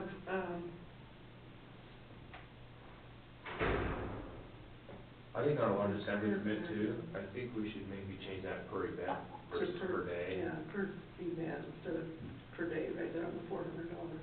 I mean, most of them are gonna be one day, but if You you're could gonna have a an couple occasion where it days, could over, yeah. I mean, one event is Well, probably. most of it, just like this one, they're gonna have prep time, but the actual competition is one day. One day. So I think, I don't. For one event, she will have 2 different weekends, and so. Well, but that's what I'm saying, she'd have to pay for 2 separate events. Right. Even though their prep time is the day before and the day after. Because most people come before the event anyways. Yeah. I mean, Crush and Touch, if people are around Yeah. well before. Yeah, same thing with your marathons and things, Marathons. which doesn't affect us because it doesn't, you know, they're But not using it probably should say per event versus per day. Yeah. Okay. And the entire fairground, so like Stetson Wright, does the fairgrounds, does he also have to do a large public assembly, or is that, he's gotta do both of them? He always has. Okay. We don't got it after the event, we never got it before the event, but we always got it after, Okay. after the event. Oh, they paid after? What is the reasoning why? Because they always come before, What, to the meeting, they just haven't paid before. Just waiting for his revenue. what is our reasoning for the public assembly permit? I mean, why do we charge $400? Do we know why we do that? Well, usually, because in a lot of They events, use some of you're our using some of our resources. resources of the county. Right. And you're But some paying people them a are- salary, You and have these EMS people are there, getting you a got paid sheriff. event. But EMS is being contracted out separately Yeah, they get paid separate. through these people too, so.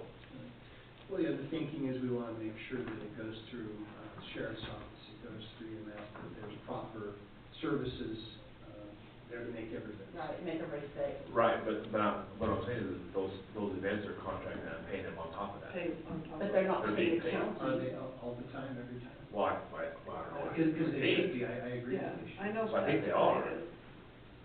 But the But like your county, command center is paid by the county. No, I'm just saying, I mean, Not by EMS. I'm just bringing it up because, I mean, they're bringing in lots of revenue and lots of, I mean, why would we charge them to do that, I guess? Just a comment, just thinking about that. Why would you not charge them? Yeah, well, I mean, if they are using You're using your resources, say yes. facilities and your restrooms And and facilities, I your, say yes. your Facilities, things that janitorial, actually, your, all of things that the. are actually Mhm. a part of the Your county, that command own center. it, that makes sense.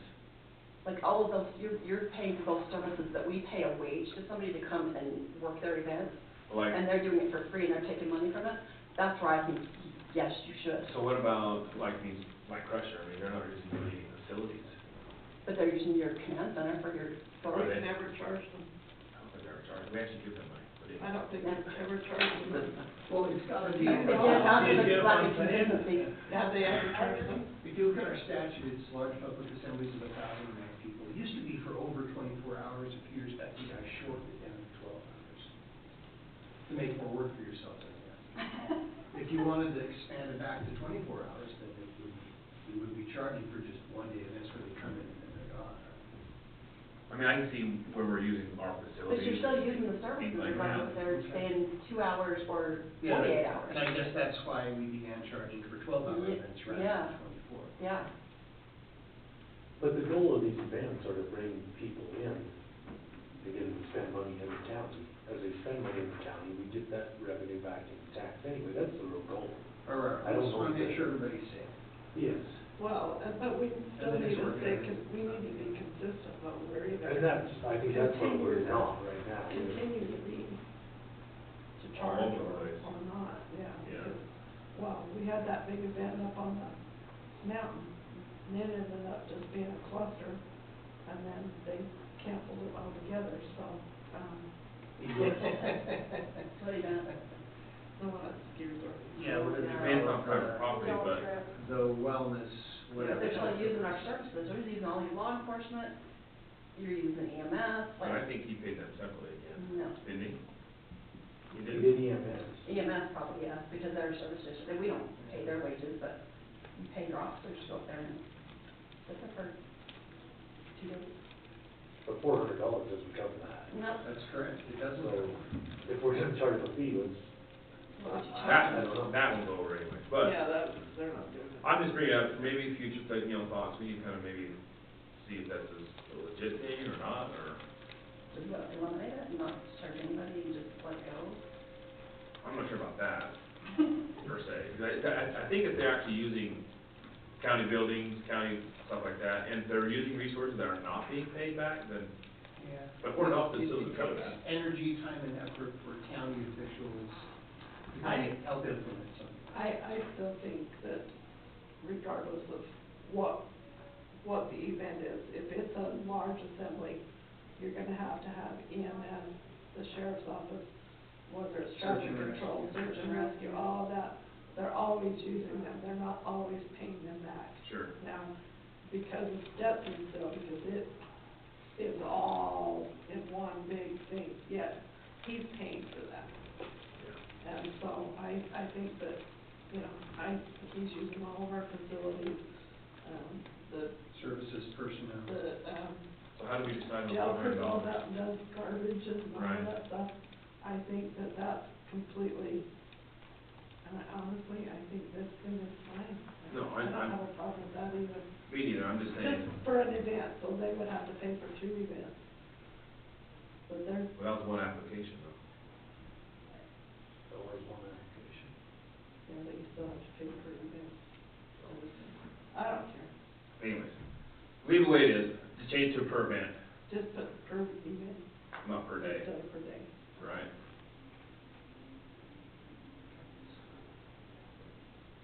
Are we okay with all the other changes on the bottom down there that they, Scroll back. planning and zoning did? Yeah, these are all Kyle's requests. And it appears to me like his changes are up to. Kyle, we're talking about you, come here. Get up. Sorry, yes, he is here. His nose must be. What, I don't see the, Just running across. so we got, You were just running across on the, the columns, it's 200, value up to Oh, 150, why and would then it? it just says 400 for value up to nothing.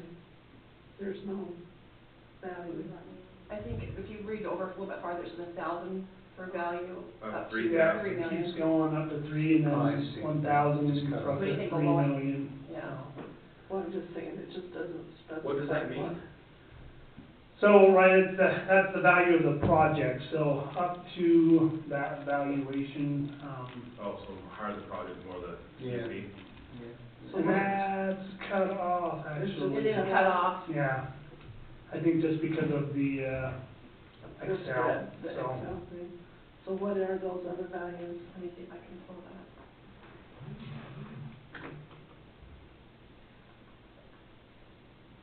So is that 1 million and 2 million, maybe? The one is up to 1 million, the 600. I wanna say the 4 is up to 500,000.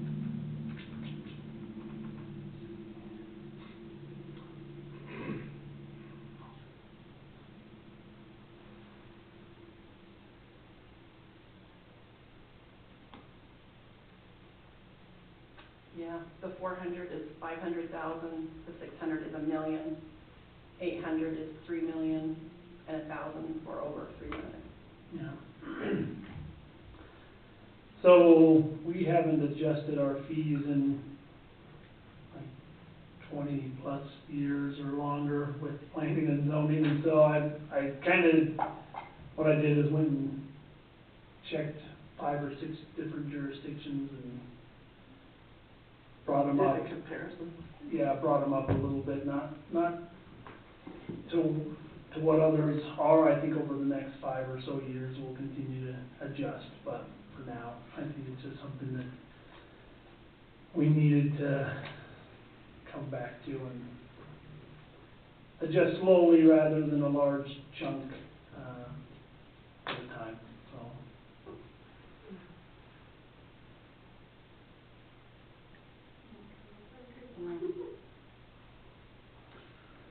Do the cities adjust their fee schedule according to your fee schedule, so you recommend? Nope, right, it's all separate, with planning and zoning, it's all separate, so, Okay. yeah, So so we, it's wise to make sure we charge the same, but if we are right now, if let us know we're changing, if we're changing. yeah, some of ours are actually lower than they're still, like I said, it's kind of, we're slowly bringing it up to what we should, just because they have, again, Just been what's all adjusted. updated. I don't know, 26, I think, years or something, is kind of what I've found, so. You should write a book on how to make friends. I started one, so. I don't know if it'll sell though. Hey, there you go, see? Then, yeah, the rest, again, we're just kind of, updating some compared to others where they haven't, so.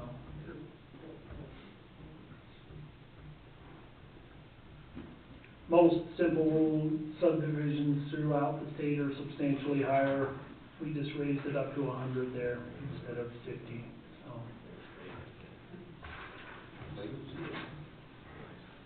I think as long as you're happy with it and it's comparable to other counties, I agree with that. Yeah. We're getting there, at least, like I said, over a number of years, I think we slowly Do you have adjust. business licenses in there? We're talking about that. We're going to discuss that, it's not in there as of yet, but. You need to get back on. Give me past the legislative session. Next week. Next meeting? Well, it was, but maybe we'll I think No. it's gonna be, push it back. I'll be No, gone, fine, I just- I actually have state meetings that Oh, Tuesday, so March. 21st, so we move planning and zoning and all that as well, so March, first part of March, or second, whatever you guys decide. Might be a work meeting discussion, well, who knows? Yeah. Yeah. Ginger, you have anything else? Everybody else was good. Okay. Sheriff's office reviewed theirs and their language was good, so Kyle's the only one that hadn't done his edits and stuff, so this is good. All right. I'll entertain a motion for the fee schedule. Just put it pretty good. Pretty good, okay. Other than that, I think that's all I would change for now. We'll We come can back talk out about that. later. Just because if you're building here, maybe drop that fee lower or something, no, it's fine. Yeah, well, you still have different. You still have different. So you want per event? Yeah. Yeah, per event. Okay.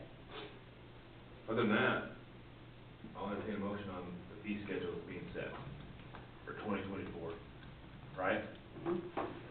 I'll make the motion, we approve the 2024 fee schedule, county fee schedule with the amendments that we talked about. Okay. Second, No other questions, all in favor? Aye. Aye. Perfect, thank you, Ginger, and everyone for the work on that. Okay, CUP. Come on up, another CUP, huh? Yeah, that's you, huh? Energy and Geoscience Institute of University. You changed the name on me, I think? Did that change? No? Okay, always the same, okay. TGI for short, maybe that kind of thing. Maybe. It's a mouthful. Yeah, yeah. Thanks for being here. Happy to be here. Go right ahead, the You'll floor have is to yours. introduce Yeah, yourself. introduce yourself. Okay, For the record. my name is Clay Jones, I'm a geologist at the University of Utah, with part of the team that manages the forest project. Yeah. Okay, What you got for us today? so, we are gonna talk about the next stage, the things we gotta get done here for the Department of Energy to be happy with us in the next phase of our project. We can just move on, there we go. We are just a little bit up to date, brief history. We drilled the first deep deviated well, the J-shaped one there, back in January 2021.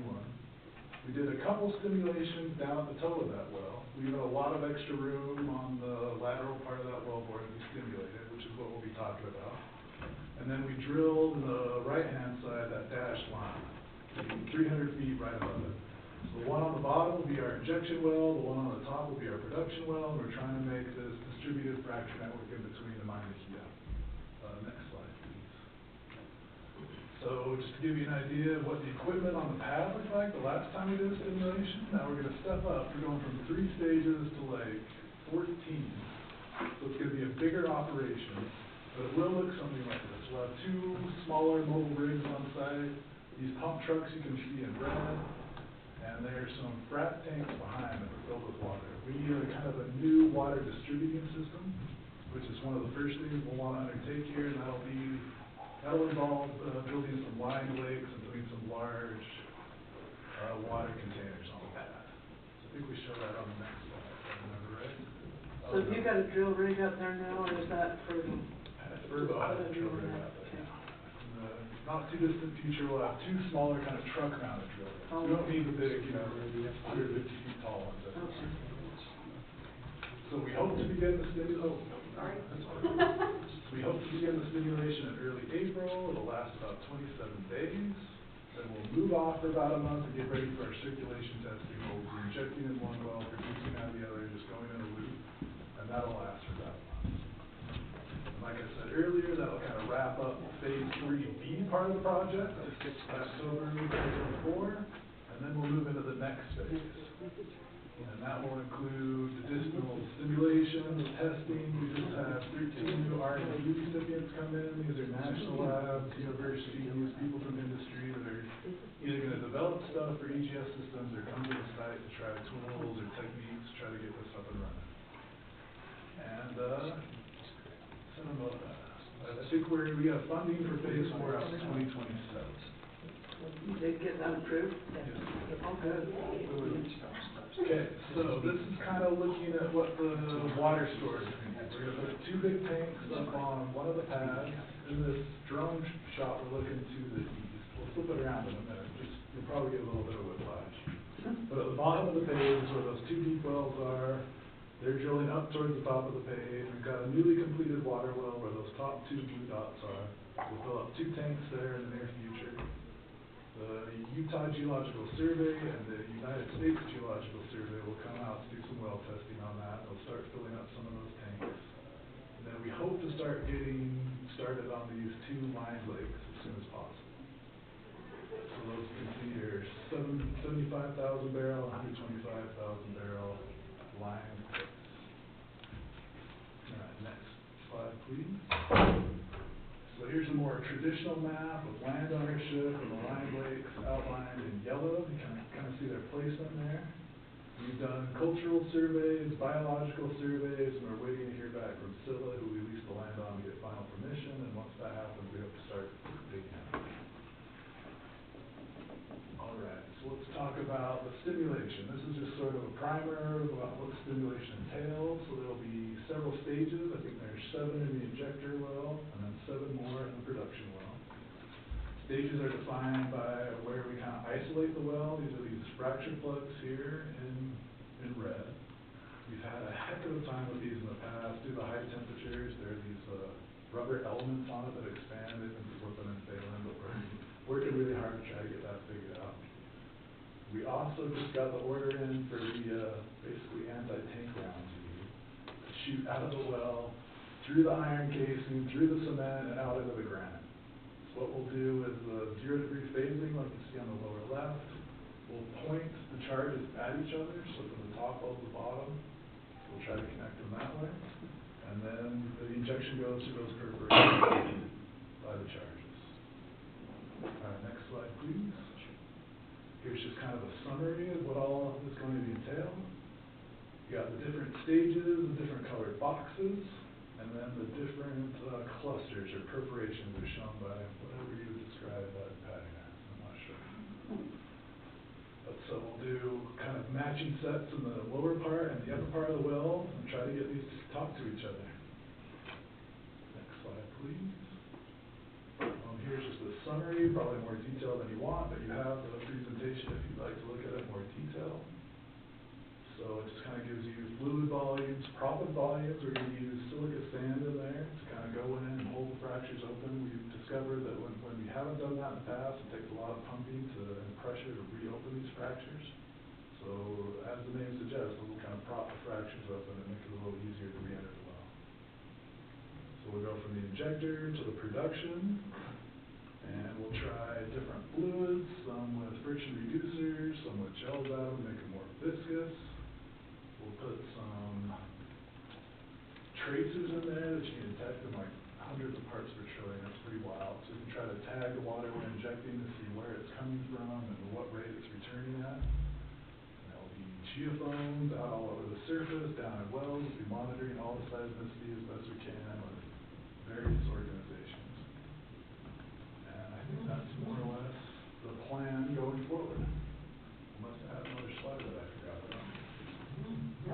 Yep. Oh, way too much detail. And it's kind of cut off here, but if you want to know the nitty gritty. There it is, I like that one, I like that one.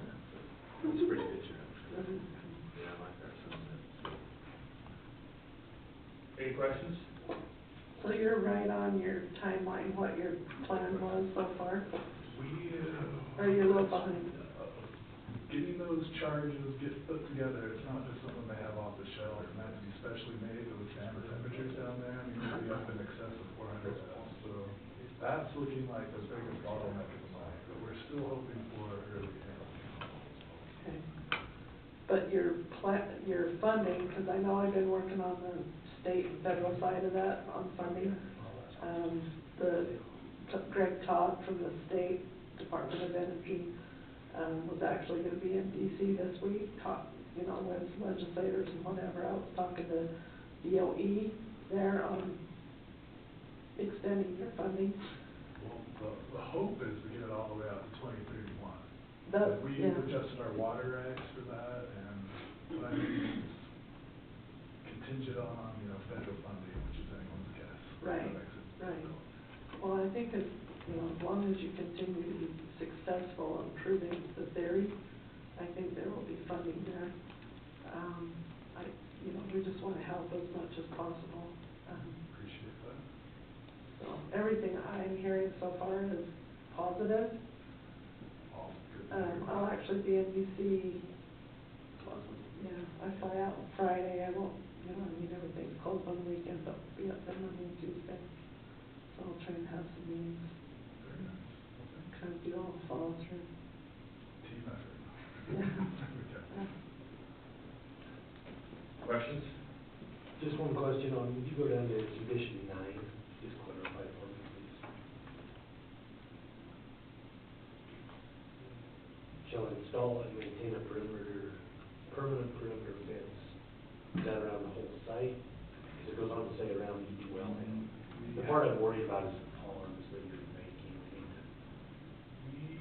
We're kind of wondering what to do about that ourselves. It seems like for those constructing a full chain link fence around our sumps that we already have on the paths, or just use maybe more traditional ranch style fences, some barbed wire and posts.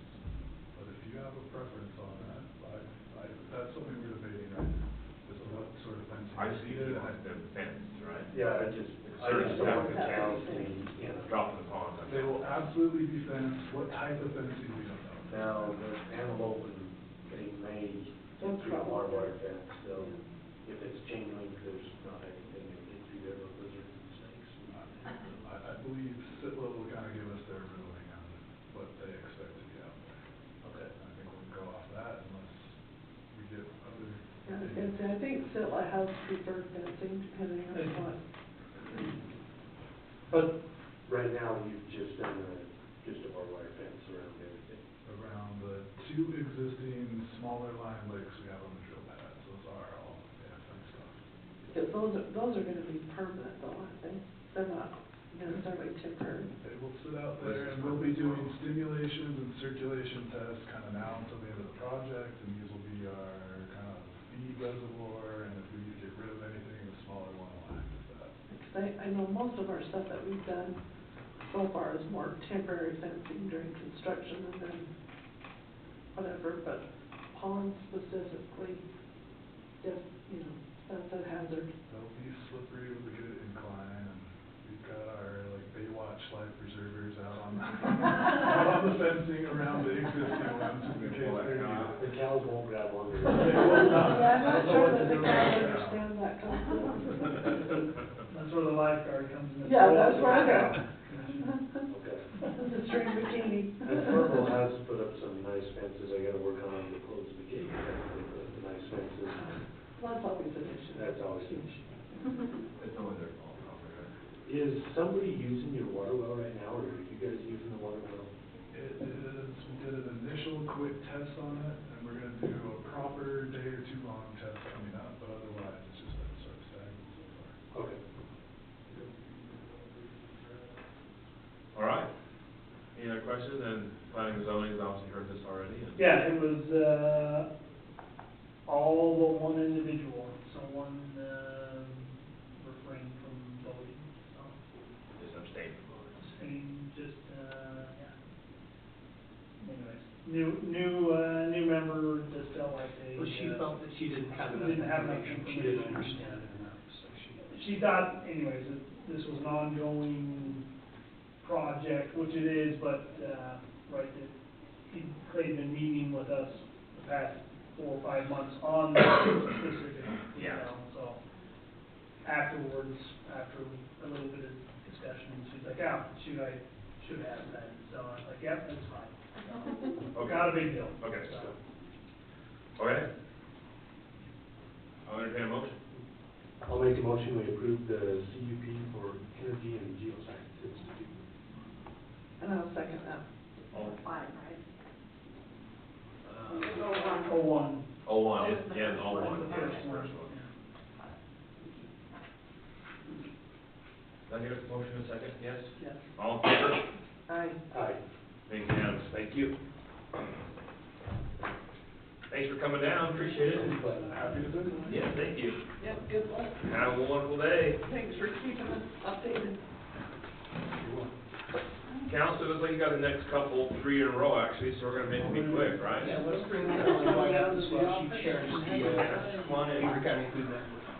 I'm gonna go sit with her so she doesn't feel all alone. Wants to sitting here to make me, stay in line, I know. So Commissioners, you recall, Food Network has a pantry in Milford at the old Milford Hospital that we recently acquired.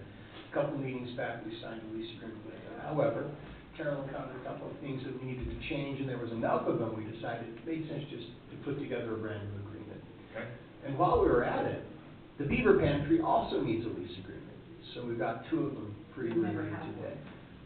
There's the Milford Pantry, and then there's the Beaver Pantry. I realized that when I went to do a grant, and they wanted to see the lease. We don't Like, have oh, a shoot, lease. we don't have one. And they said, well, you gotta have a lease. I said, well, we don't have a lease. So I think. We just have a verbal agreement. Yeah. Essentially, the agreement is they stay rent-free, but I think that the pantry pays its own utilities, is that correct? No, we haven't paid utilities Haven't paid either. And utilities. I understand from that the utilities will be covered as well.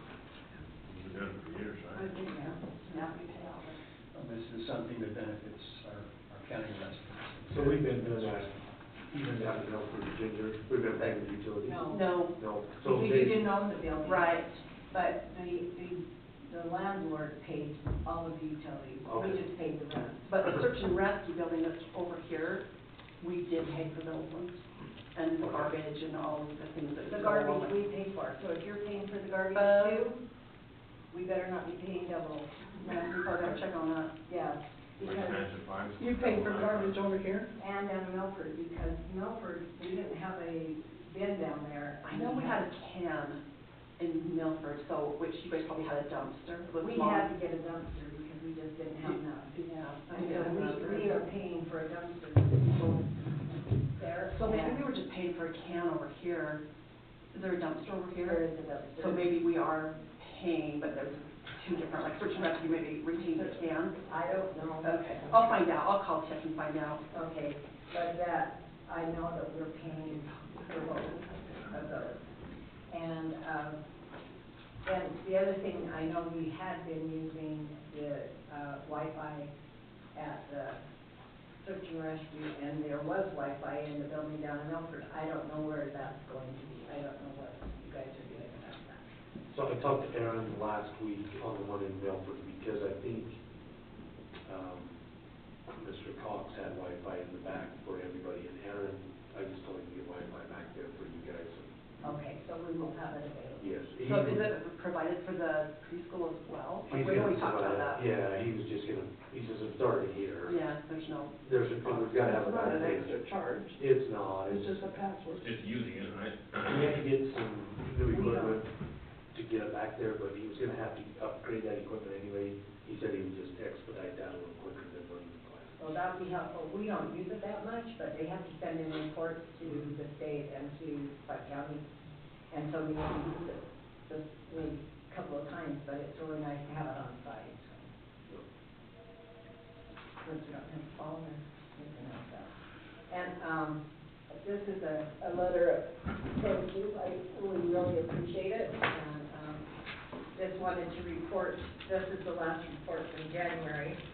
In Milford, the number of people served last month was 310. Number of households was 101. And in Beaver, we served 346 and 116 households. Wow, that's a lot throughout the county. Yeah. It's growing kind of steady, so. Just trying to keep up with it.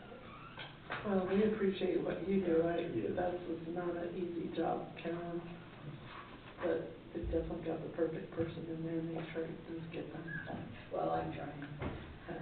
Well, let me throw in one more comment. The Scouts are partnering with the food bank this coming week. Thursday night, we're putting bags out. Saturday, countywide, we'll be gathering up bags of food, all to be donated to the food. Awesome. So that's really great. That's good, have some help. Now, are the inmates able to help yet? They have been coming. Okay. We had these people driving the truck, and they've been really slow, and it's been a pain, but hopefully they'll get the hang of where we live. They act like we're out in the middle of nowhere. We kind of are sometimes. So they're just slow getting here, and so sometimes it's a mess. We're trying to have the truck go to Milford first, because they open the same day that the truck comes, and try to get them to get unloaded and everything. And so they do stay down there and help, and then they come up and try and help what they can get. So we're doing good that way.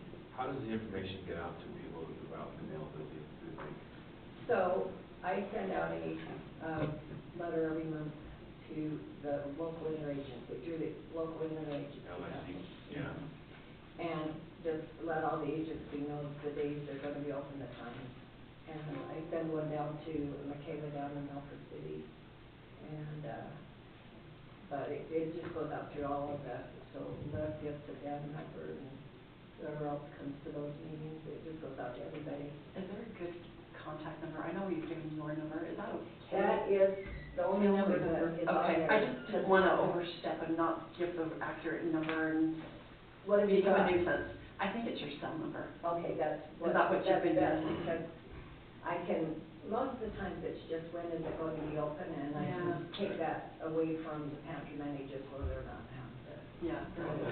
Is it on our website as well? No, I don't think so. What's happening is I- Beaver City reaches out, sends them to us, thinking that it's our, like, you know, Yeah. that we're managing and we're not.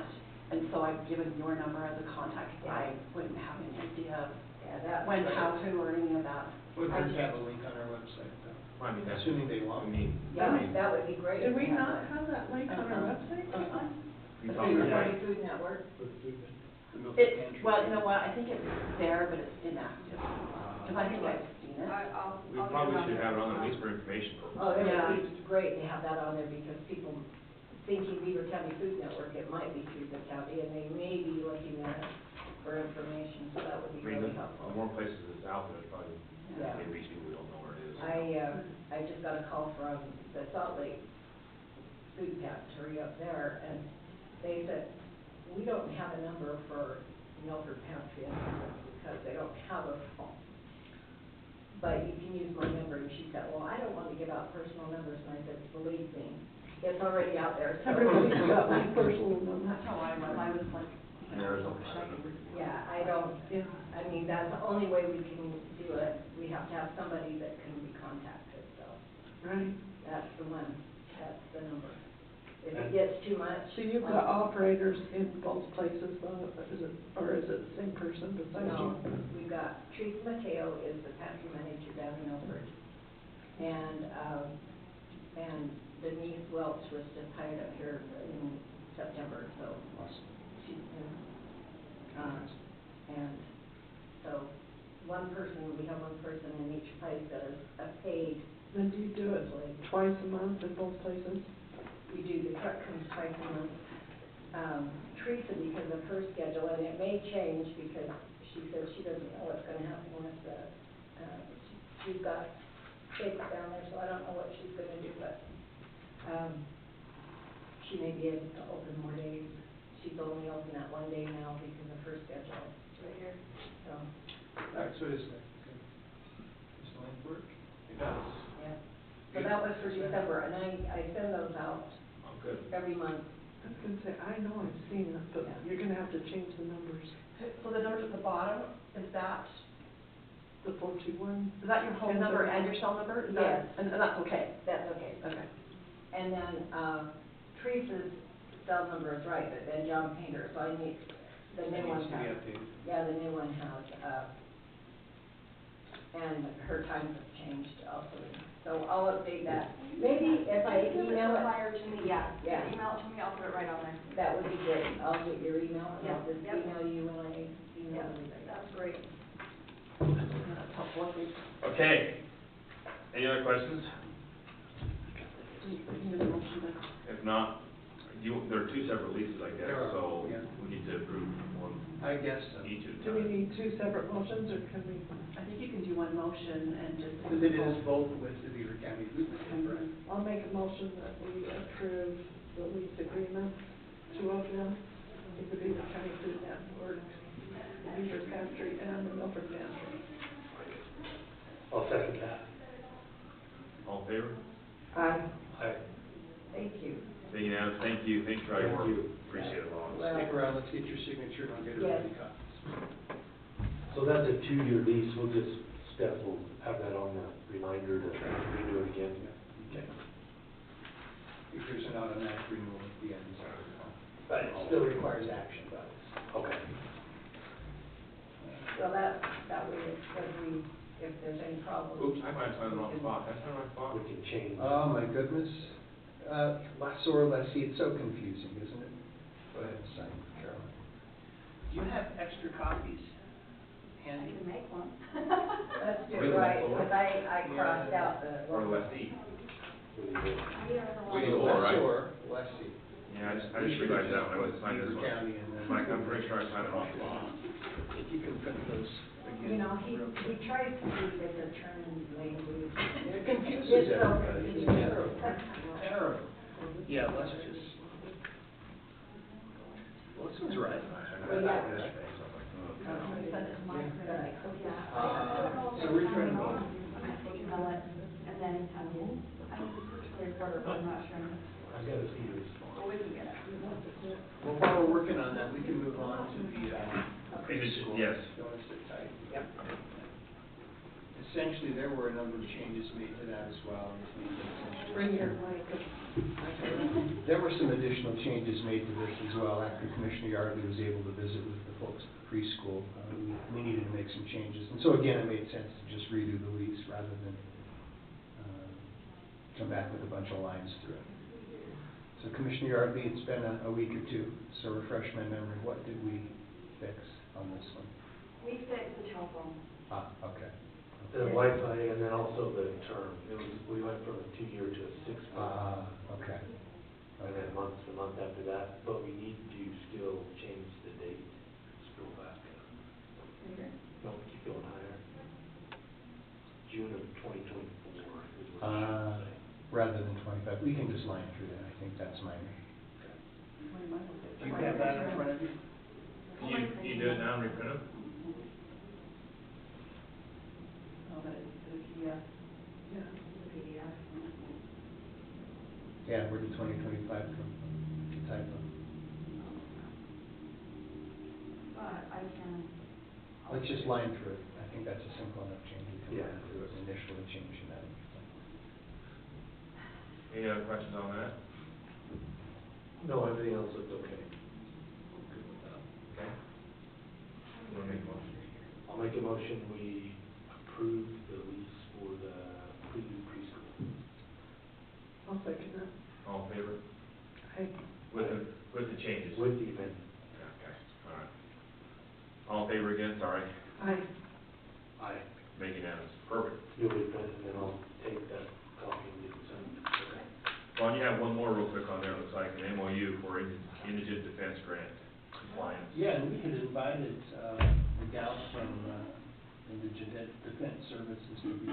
Yeah, Candace. And There- she emailed me and said that she is finishing up court in Marine. Okay, all right. I've got the Zoom up, but I don't know if she. How far away she is, is something we can come back to, or shall I I'm just? wrapping up my hearing and we'll hop on shortly, and that was at 11. She gonna be here with us on Zoom? Yeah, she was gonna come on Zoom, but So it sounds like our attorney friend from the Indigent Defense. oh no, she's here. Oh, she's here, great. Yeah. Good. Okay. Can you hear me, Candace? Yep, I can, I'm here. Okay, here she is. I'm gonna show you to the commissioners. You put on Brandon. No. Mr. Chairman, sorry. It's like, oh, hang on. There we go.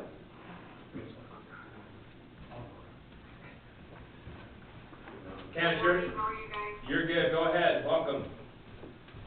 I circulated an MOU to Bob a couple weeks ago, and I'm just trying to seek signature and approval from the commission for Beaver County. Bob, I can't see you, but I assume you. We can't see neither. I'll be right back. Bob just stepped out. Thank you.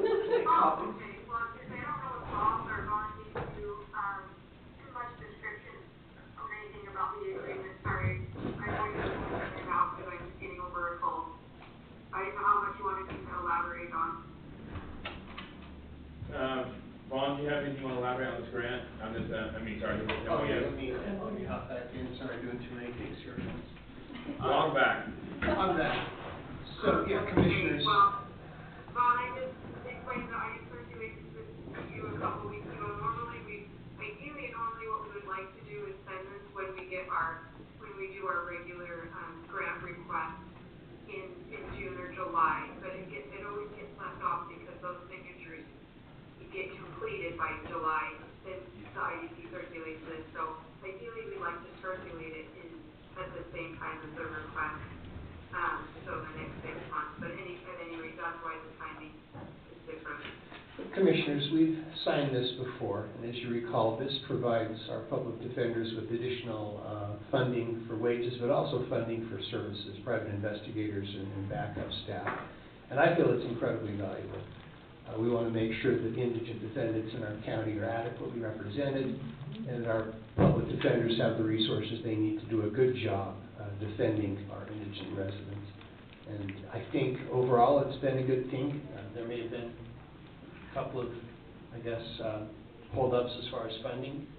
Has the money been squared around, Ginger? Yeah, in fact, I think we're expecting probably this week or next, it'll be fourth, I'm trying to think, if you guys aren't, second quarter funding should come through. But it sounds like the funding has eventually come Yeah. through, Ginger, is that right? All right, so the funding's squared away, the services have been great, it's helped our public defenders. So my, I guess, recommendation to the commission is that we continue on. It's been a good thing for Beaver County, in my opinion. Okay.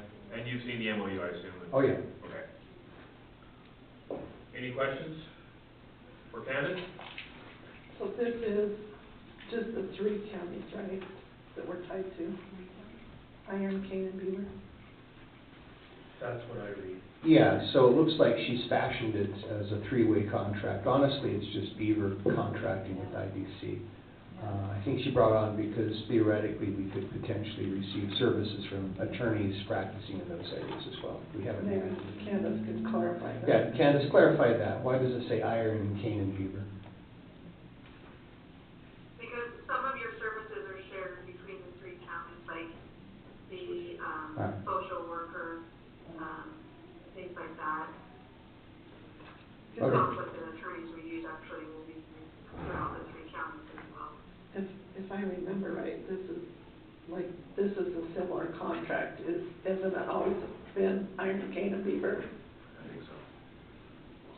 Sorry, I couldn't hear you. Okay, I'm sorry. Oh, sorry. No, you're fine. I was gonna say, isn't this the same as what it has been? We've always had Iron, Cane, and Beaver? Yes, Okay. it's the same. Okay, that's what I thought. Yeah, that's what I was trying to explain. It would make more sense to have it in conjunction when we applied for those IDC grants in late spring, and then they're theoretically approved, if you guys agree, in June and July. So I think quite honestly, the MOU agreement should just accompany those in the June or July timeframe. But in the last 2 years, we've left it off, but I'm gonna cure that in the future because this is just the MOU kind of, bringing that all together. But, I don't mean to cause you alarm or that this is different than what we've been doing in the past. It's simply it's like a timing. It just, memorializes what we agreed to in that grant request process through the IDC. Well, honestly, I think it's more transparent to have all 3 of them on there anyway, and then it seems like it carries more weight in the grant process to have all three counties. So, if you're ready for a motion. I'm ready, unless you have any other questions. Okay, I'll make that motion that we approve the memorandum of understanding, assistance with the Utah Indigent Defense Commission, fiscal year 2023. I'll second that. All in favor? Aye. Aye. Being unanimous, thanks Candace, appreciate your time today. And thanks, guys, thanks for accommodating me via Zoom.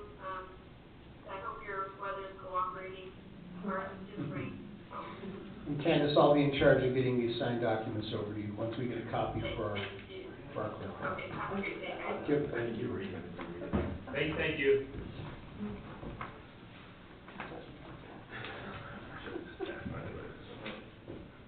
Jana, come on up, you. Ariel, come on up. Hi, girls. How are you guys today? We're good. Good. I should say hi, ladies, Hi, but ladies. girls, I think is more Just for the appropriate. record, just introduce yourself, please, just for the record. And I'm Shannon Phelps, the victim service coordinator. Perfect. Okay. Okay, so, as part of our state funding, we have to meet with our governing board twice a year. So we're here to meet with our governing board. I'm glad somebody forces you to come see it. We could bring trees. I should have brought something, right? So I basically just brought some numbers. I don't know if you guys have any questions for us. You can share the numbers if Okay, you want. so, from January 1 to December 31st of 2022, we assisted 163 victims. And then this year, last year, from January 1st, 2023 to December 31st, 2023, we assisted 240 victims. And right now, from January to now, we're at like 72 victims. already, just in the month of January. Yeah. Are you serious? Had a couple different shifts, but yeah. So, it's been really busy. I mean, I'm really glad you're there, but that's not, I know, right? that's kind of the sad part of it, but it's, It is. yeah, It's not the increase in numbers that we want to see. no. But thanks for your service, but yeah. But it's been busy, and we, are working on, and so, since I've become the big advocate, I wanted to be prevention awareness, I wanted to get out there and haven't had time. So, with Mariella full-time, I put her in charge of prevention and awareness to get our face out there to, so people know that who we are and what we can assist with, and so she's working on, been busy working on that too, so I'm happy and excited about that. Yeah, so you're gonna see that in posters, Yeah. That's good. Yeah. Do you guys still service Garfield a little bit too? Yeah. I don't, she does a little. So, my question is, we're paying mileage, but we're not billing them for it, is that? We're no longer paying, we're no longer doing any mileage with them, they have their own money now and they pay, she turns it in and You they turn pay it into that. them, okay. Yeah, yeah, we don't do anything. Okay. We don't. Great, because I was like, if pay for there's a anything for disconnect, we them should be anymore. doing something in my office that we're not, and. No, Perfect. she does that all through them. Perfect. They have the money for it. It's not separately. Yeah, Nice. they've got their own state funding, so. Good, Yeah. they should, good, Yeah. good. Yeah, That's it was such a too good, much. yeah. We needed her more here. Yeah. Yeah, And well, I- it just, you see, you understand the need and, you know, You want, and you want to help where you can, Yeah. but then yeah, yeah. obviously we need her more here. Thank you. And like Commissioner Hollings said, we're super thankful for both of you and the service that you provide. Yeah. It's sad, it's a job. Well, maybe the messaging up front will help drop those numbers on the back. That's what we're hoping, try to do something, so. Yeah. And those for the whole county, right? Yeah, Yeah. yeah. And unfortunately, I think that the victims have always been there, but they haven't known where to go. Maybe not. They haven't reached out, so thank you for being there so they can reach out. Now we need to work on decreasing Yeah. the victims, so. Is there anything that we can do to help you? We're gonna shelter. Just the shelter part. Someplace to put people in for safety for a couple of days, kind of a You know what? That's been a good, we've talked about it. Build something else up like this. I know, we've talked about it, that's the biggest thing right now is just a safe Shelter. place. So what do you do right now? Do you So try to right go now, through we our- usually, if they need, we put them in a hotel for a couple of nights and then get them to a shelter in Cedar or Richfield or St. George.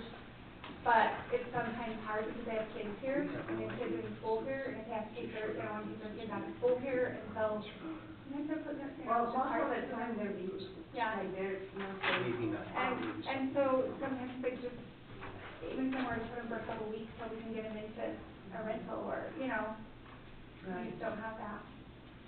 So it's really hard. I don't know, somehow we've managed to make it work, but it's getting more and more difficult because the need is rising, you It's know? more frequent. Yeah. How many times a year do you see that happening? I know that's a I broad don't know, question. like, well, let's just say since January, we've gotten 4 hotel rooms in January, four, and we only needed to get one into a shelter. We just put them in a hotel room until, then they had family they could go with or something, but I don't know how, you just never I mean, know. at least a you few know. times a month, it sounds like. Yeah, sometimes you'll go and we'll go 3 months and not need it, and then we'll go 4, need it 4 or 5 times, you know, so it just depends. So, one thing I've been working on with the sheriff is the difference between your community and the system advocate, right? So we've got language coming with legislation, so it's "and." We're gonna add "and." So is that'll help you guys, though, right? So I don't know if you guys know this. Yes, yes, That's helpful. Yeah, so. It was a good explanation when they explained that, it's like Okay, a yeah, lot of things because, that and this is the disconnect you see on the state level, because, you know, it's just not, they think they're just covering all the bases, and the state has the answer for everything. And so, we've had several conversations over this, but I talked to the sheriff last night, and they finally got that. Yeah. added into one. I'm not even sure what bill, I'll find out probably tomorrow, or maybe this afternoon, but somebody was willing to add that language, so. Which is a good thing, yeah. Because we don't want to be crosswise with the state, but we also don't want them come stumping on our toes. Right. And taking things that, where the local people understand the issue and the relationships better. Yeah. We definitely want you guys there and not Yeah. somebody that doesn't To know. help. Well, don't hesitate to reach out if that's, if there's other issues. I know Cody's been advocating for you guys really hard, and we've carried that on up to the UAC, the legislative committee where we vote on legislative deals, so. Okay, well, thank you guys. Thank you, guys. Thanks For coming, appreciate all you do very much, thank you.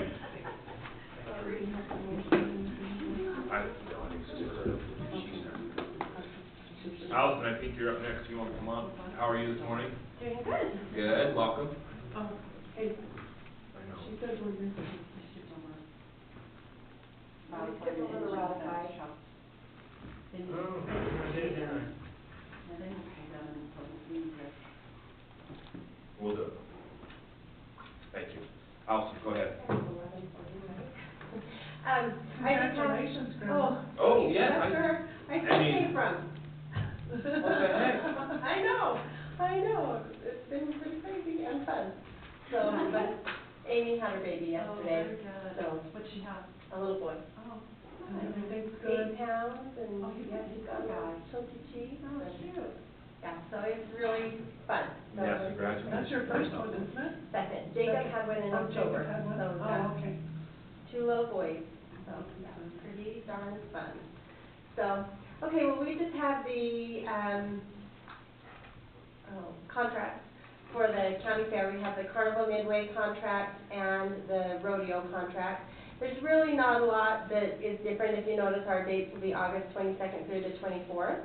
And, they are Look at doing. your calendar. I know. Yeah. If I don't. You know, it's I think I already have awesome that. because I had people call me and say, now when's the fair, because I have a week vacation and I wanna make sure it's on fair week. And I'm like, Wow. that's awesome. That's sweet. So, Do they wanna volunteer for anything? I know, I asked them. Put them to work. I asked them, put it to but work. they do a lot for the fair anyway, so, but they're not necessarily a volunteer at the fair, but, yeah, so we should have pretty much the same as far as the Carnival Midway. We don't have to pay them anything, but, I think it worked really well last year, how the county pitched in the $5, they have the $5, and so it was a $10 discount if they had pre-sales. Right. And, we had doubled our pre-sales from the year before, and then they're committed to the fair, so, we're going to keep that as we have done, so, and then for the rodeo, everything's pretty much the same, except it's gone up $200 it's just the way it is, so, Diesel costs. yeah, for the fuel and Transportation. everything to be here, so. Broken Heart Rodeo It's again? Broken Heart, Ben German's the, They're the owner of best. that, and they just do a really great They job. are. We don't really have to worry They're about absolutely the best anything. in our area. So, yeah, if you can sign those, Commissioner Hollingshead, and then, I think Ginger will keep a copy, and then we'll send them a copy, and I'll keep a copy, just so that we can Bless you. have it all under control. So, if you have any questions, just an update, we usually have our first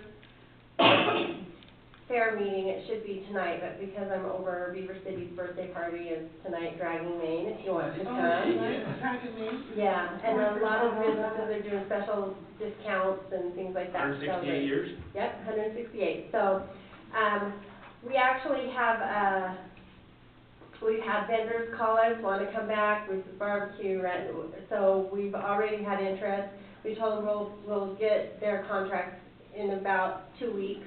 I'm hoping, I might have a meeting on Thursday with whoever can come. We're meeting with our new pageant committee.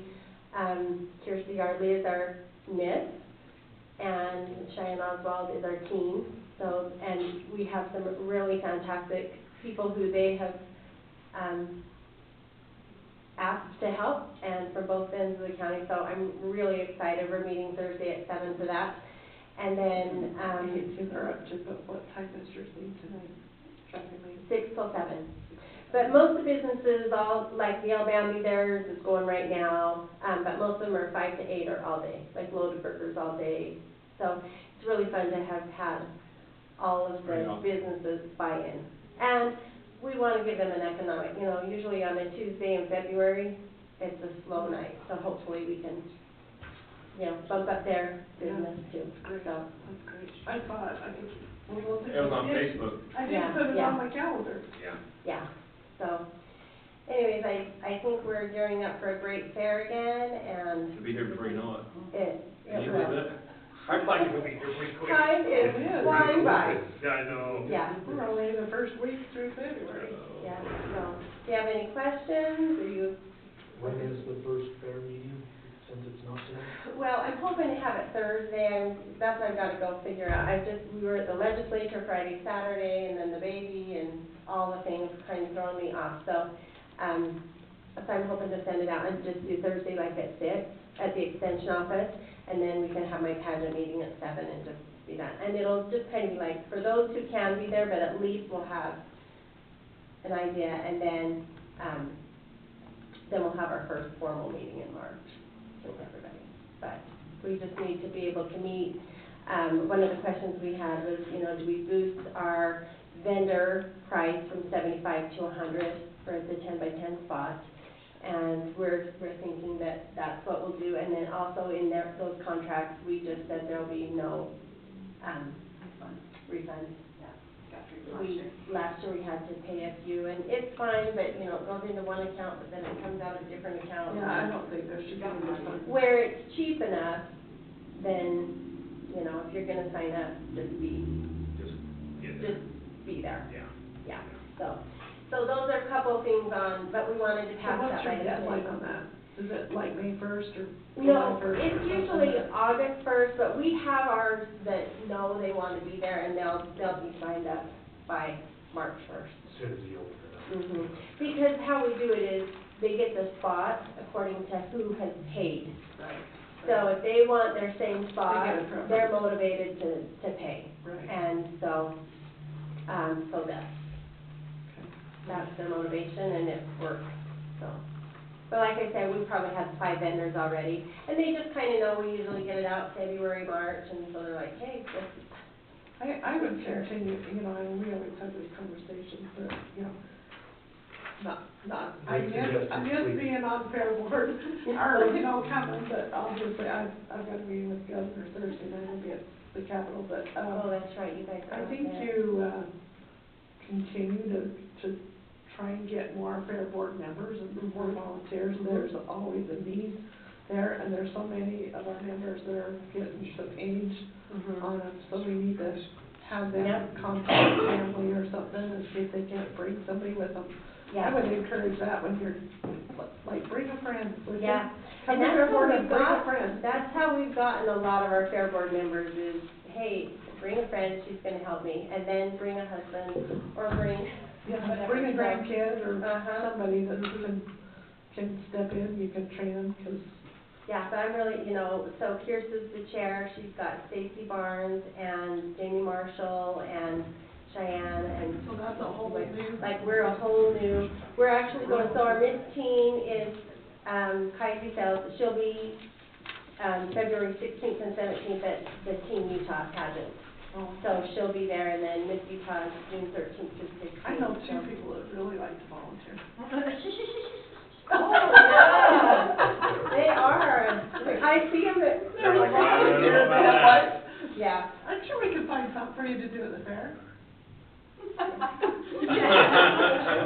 Gonna come neat. It'd be more fun than commission meetings. It's true. But we love that they come to commission and city council We every do, time. we do. It's good to have somebody, so. All right, any other questions for Allison? If not, I'll entertain a motion to approve these 2 contracts, one with the carnival and one with rodeo. I'll make a motion, we approve both contracts, the carnival and the rodeo for the fair for 2024. I'll second that. All in favor? Aye. Okay, Thanks, Allison, you appreciate it, guys. have a wonderful day. Yeah. Please, make Go the love that weather grave child. request for the fair, already, just go ahead The and what? put the weather request. Oh, I know. You did a good job last Put it year. on the You did calendar. good. Sunshine, 85. Hey, 85, huh? did you get the update on Wade Garrett? Here, that way. She's a rough shape. They hauled him out of the Capitol yesterday. He's got a big blood clot in his leg and in his lungs and pneumonia.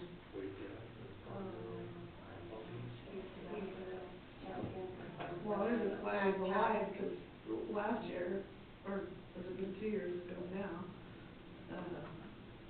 Garrett just freaking dropped dead. Garrett Hall? Yeah, That Garrett. was last year. Yeah. This year. Yeah. Oh, he was very old. No, you know, Yeah. Well, I'm Oh, glad point you that. let me know. I've been trying to keep Clay White and Celeste posted on that. Yeah, It's yeah. bigger than Okay, ever. thanks, you guys. All right, see ya. All right, I skipped over one other item on here, it is to ratify the signature of Indigent Defense Trust Fund Yeah, payment. I can talk about it, I Okay. can, Vaughn should talk about it, but, so as you know, we participate in the Indigent Defense Fund annually. If we have a capital case, which, you know, we have a couple, they pay the attorneys that represent them out of this fund because we participate in it. And so, until we sign this agreement, they cannot pay these attorneys. So, please sign it so that they can get the attorneys paid for. This is a ratification. Yeah, it's a ratification, You already it's an allowed it. e-signature, we tried last night, and it was, This will be our second one. yeah, Well, they There's just 4 in finished, total. they just finished one of them this week, didn't they? I think so, I'm gonna tell you more, but anyways, we need to I can let give the it funds to you. release out of the fund yesterday. You know what I mean? There's 4. So this is a ratification. So if you'll just ratify this, I'll make that motion. okay, Thank you. I'll second that. thank you. All in favor? Aye. Aye. Thank you, Ginger. Thank you. I just don't wanna be on the hook for, something we don't have to be. Okay, before I go to close it, is there, old business, Montecito? Yeah, I don't know why that's on there, 'cause we paid Yeah, we that. got it taken care of, I should have deleted that, I got the tax removed and, Yeah. and Ginger We paid paid it it, so we're last good. week and. Okay, legislation, things you wanna go over, or stuff that's pertinent for now, or not really? I think we're okay. Most of the stuff that we've been worried about, we're working on. Found out a new one yesterday that I've got a meeting with the speaker tomorrow afternoon. There's possibly some funding issues with Flipco and those rural and public lands attorneys. So, in fact, Casey Snyder again. Yeah, just, anyway, we might go over his head, go deal with something. I think that language that we were worried about, that, you know, I just spoke about that with the sheriff, I think he's got somebody to sponsor that amendment. Most everything else, I think, was good. You know, they've been really happy, actually met with the railroad last week, and the guy, because I kind of forgot who he was, because I meet too many people, but it was that Adrian with the. Oh, he was there. He was there last week, started hollering at me, and he goes, I need to give you a hug, and I'm like, what do you want? I didn't remember who he was, and then when he introduced himself again, I said, I'm sorry, and then I showed him the pictures of the fence is amazing, it's beautiful, and they're going south, you know, I don't know how far south, but they're probably quite a ways. 3 miles is what, I talked to the crew the other day, they said they were going 3 miles, and that's all they were authorized for. That's all they got money for yet. But he's hoping they can come back, and we hope they can come Well, back this, too. Adrian said they've got another 1.2 million, if I remember right, appropriated for it, Okay, for the next round of funding. perfect. So I'm not sure which direction he's going, I could just make sure you got all of Beaver County done. Yeah, just Quit complaining, We'll right quit here. complaining, but, I think they told me they did 54 miles.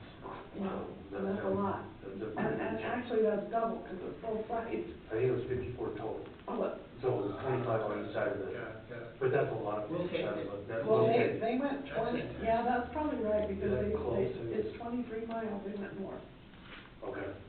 So they went to Coffin, but they didn't go through, like right there where all that mist is, through the trees and that, right there on the Chesapeake Road. Haven't done that, but, anyway, it was quite comical through this guy said, well, can I give you a hug now?